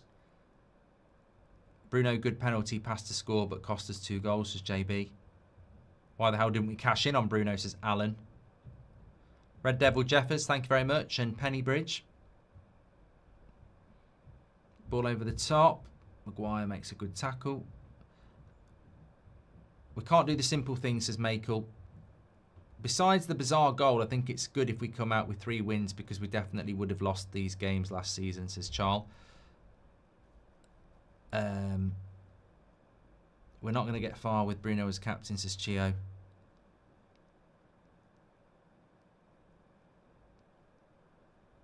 Is that 100 million still available, says Castle. United is my last leg to win $1,600 from a $20 bet, says Bernardo. That's down the drain at the moment, isn't it? Biunda seemed to be asking permission to save it, says Mario Frankel. And I think this will be the starting team for Arsenal, says Ashish. Goldbridge day in the life behind the scenes, says Ethan. Bruno in the wrong but still moaning. What a shock, says Aidan. Yeah, I'm struggling to think if you were describing this game in like 2 or 3 words, what you would call it.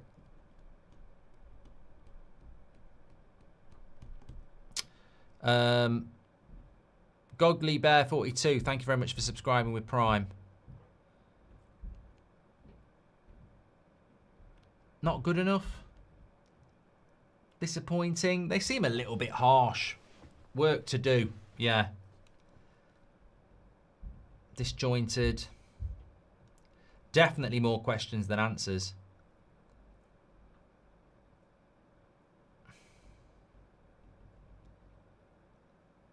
Well done, Delit. Oh no, he's lost it. Cash in on Mainu or stock's okay. He can't play anyway, says Andrew. Same old sloppiness, says Sam. Not there yet, says Clem. This match has properly highlighted the need for an athletic centre midfield partner for Mainu. Agate lacks the quality. Bruno too direct. It's Jimmy. It's going to be, it's Bruno and one other. Let's get real. We can all fantasize about it being Mainu and a new signing, but it's Bruno, isn't it? Let's be honest. Mike, waiting for Mark to go on a walk outside for Ornstein to confirm Cesco. I will be going out on a walk at a certain time tomorrow. I'm not telling Ornstein. I like that, Pets Wonders. I think I'm going to go with yours. That is a good one.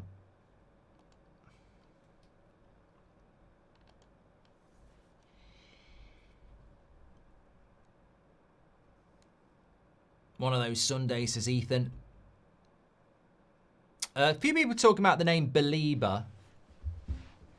All I'd say about the name Belieber is I would love him at Manchester United. I absolutely would. But it's just a name that we all throw out because good save Dorgu. Rasmus wanted the cross. He's not happy. He's kicking the floor again. Same old things. I didn't really see whether it should have whether he should have passed it or not. It's a good ball by Mount. Yeah, he probably should have passed it, to be fair.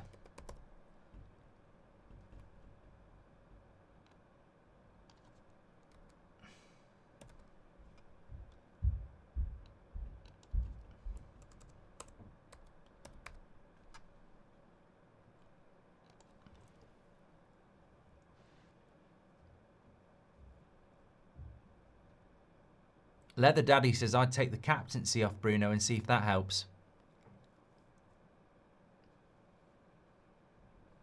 I don't think I've spelt that right. You don't spell. I should be able to spell at my age. Yeah, you spelled that wrong. Why do they keep putting the camera on delete? I really hope that's not an injury. Yeah, it's coming off.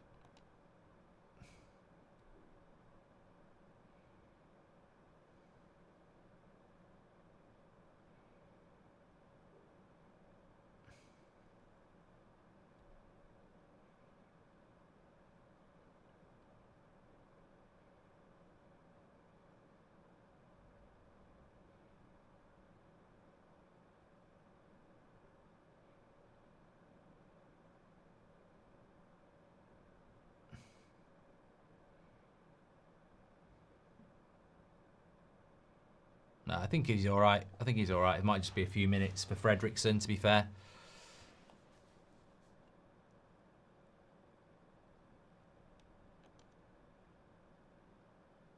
Yeah, I think he's all right. They've got the camera on him. He looks fine. Don't want to be coming out. Somebody would have jinxed that then.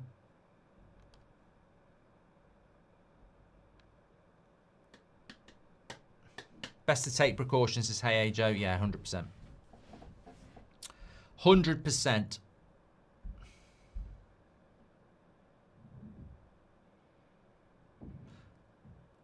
I think for me, if the most positive I would think take from the positive thing I would take from this game was that it was really good to see Mbeumo play for 45 minutes. And I certainly don't think we saw the best of Cunha, and I think they're two really good signings. They'd be the positives for me.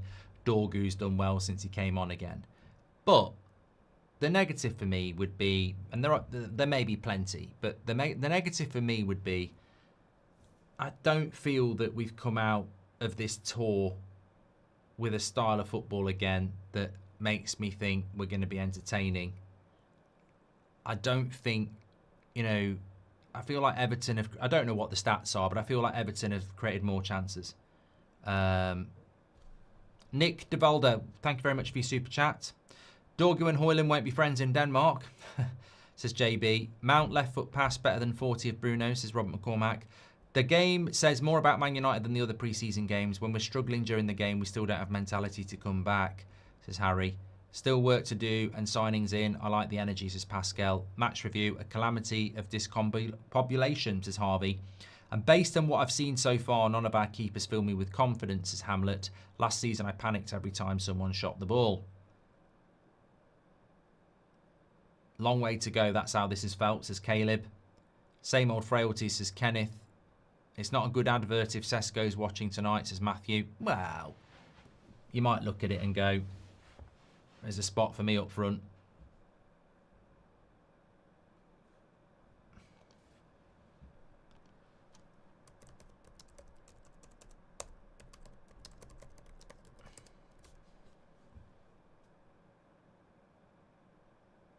Brian Brown says, I think your comments about United players looking like strangers is spot on.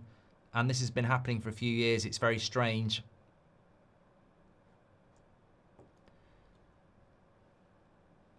Phil says, at least when we conceded, the heads haven't dropped and we haven't gone into our shells. But it is only Everton. Like, we've got to play some tough games in the first 8.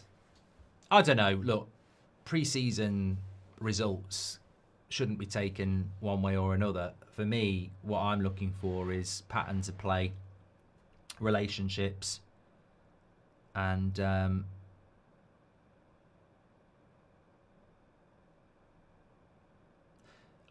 look, I have to say that we're not ready.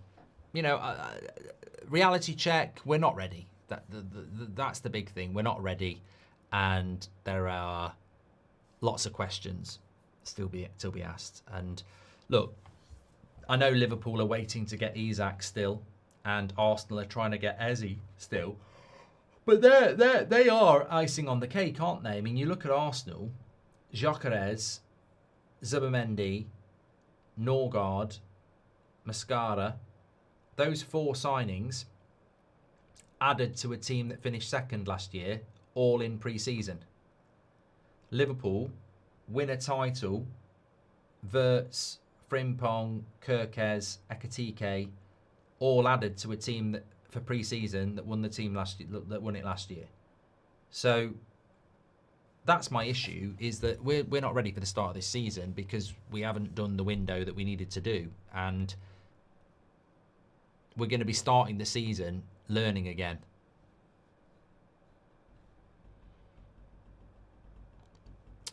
L to B says Rashford would be cooking right now up front. Well, he clearly wouldn't be, mate, because Marcus Rashford had his chance in a Man United shirt and didn't turn up. And he may now fancy turning up for Barcelona, but it wasn't like he wasn't given the opportunities. He didn't turn up, so he wouldn't be cooking at all, would he?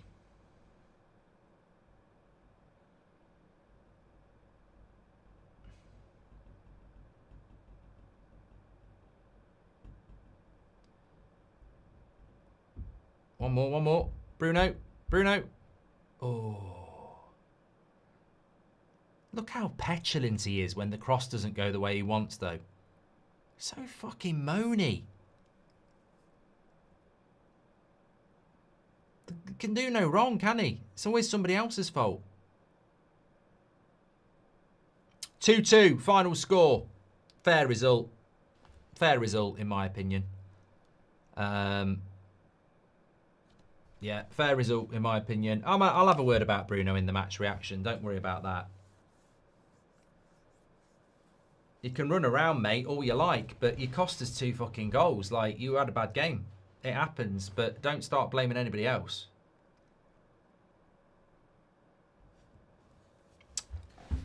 He's always been a moaner, says ZV. Righty, I've got no idea what you're talking about. Okay, right. Thanks everyone for watching. We're going to go... what are we going to do? We're going to go and do the match reaction. So thank you for everybody for that. I will literally be back live in a moment with the match reaction show. Few things to talk about as we conclude the US tour. Thank you to our American cousins for hosting us again. Really enjoy it every year. That's the end of the tour, though. What are your thoughts on it? We will get on to that, and we will speak very, very soon about that.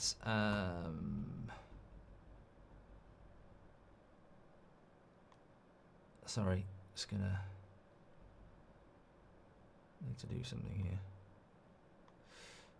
Lovely stuff. Okay, yeah, thanks everyone for watching. If you're on Twitch, our match reaction is on YouTube, the United Stand, so check us out there. And if you're on YouTube, I'll be back with you in a moment. Speak to you in a bit.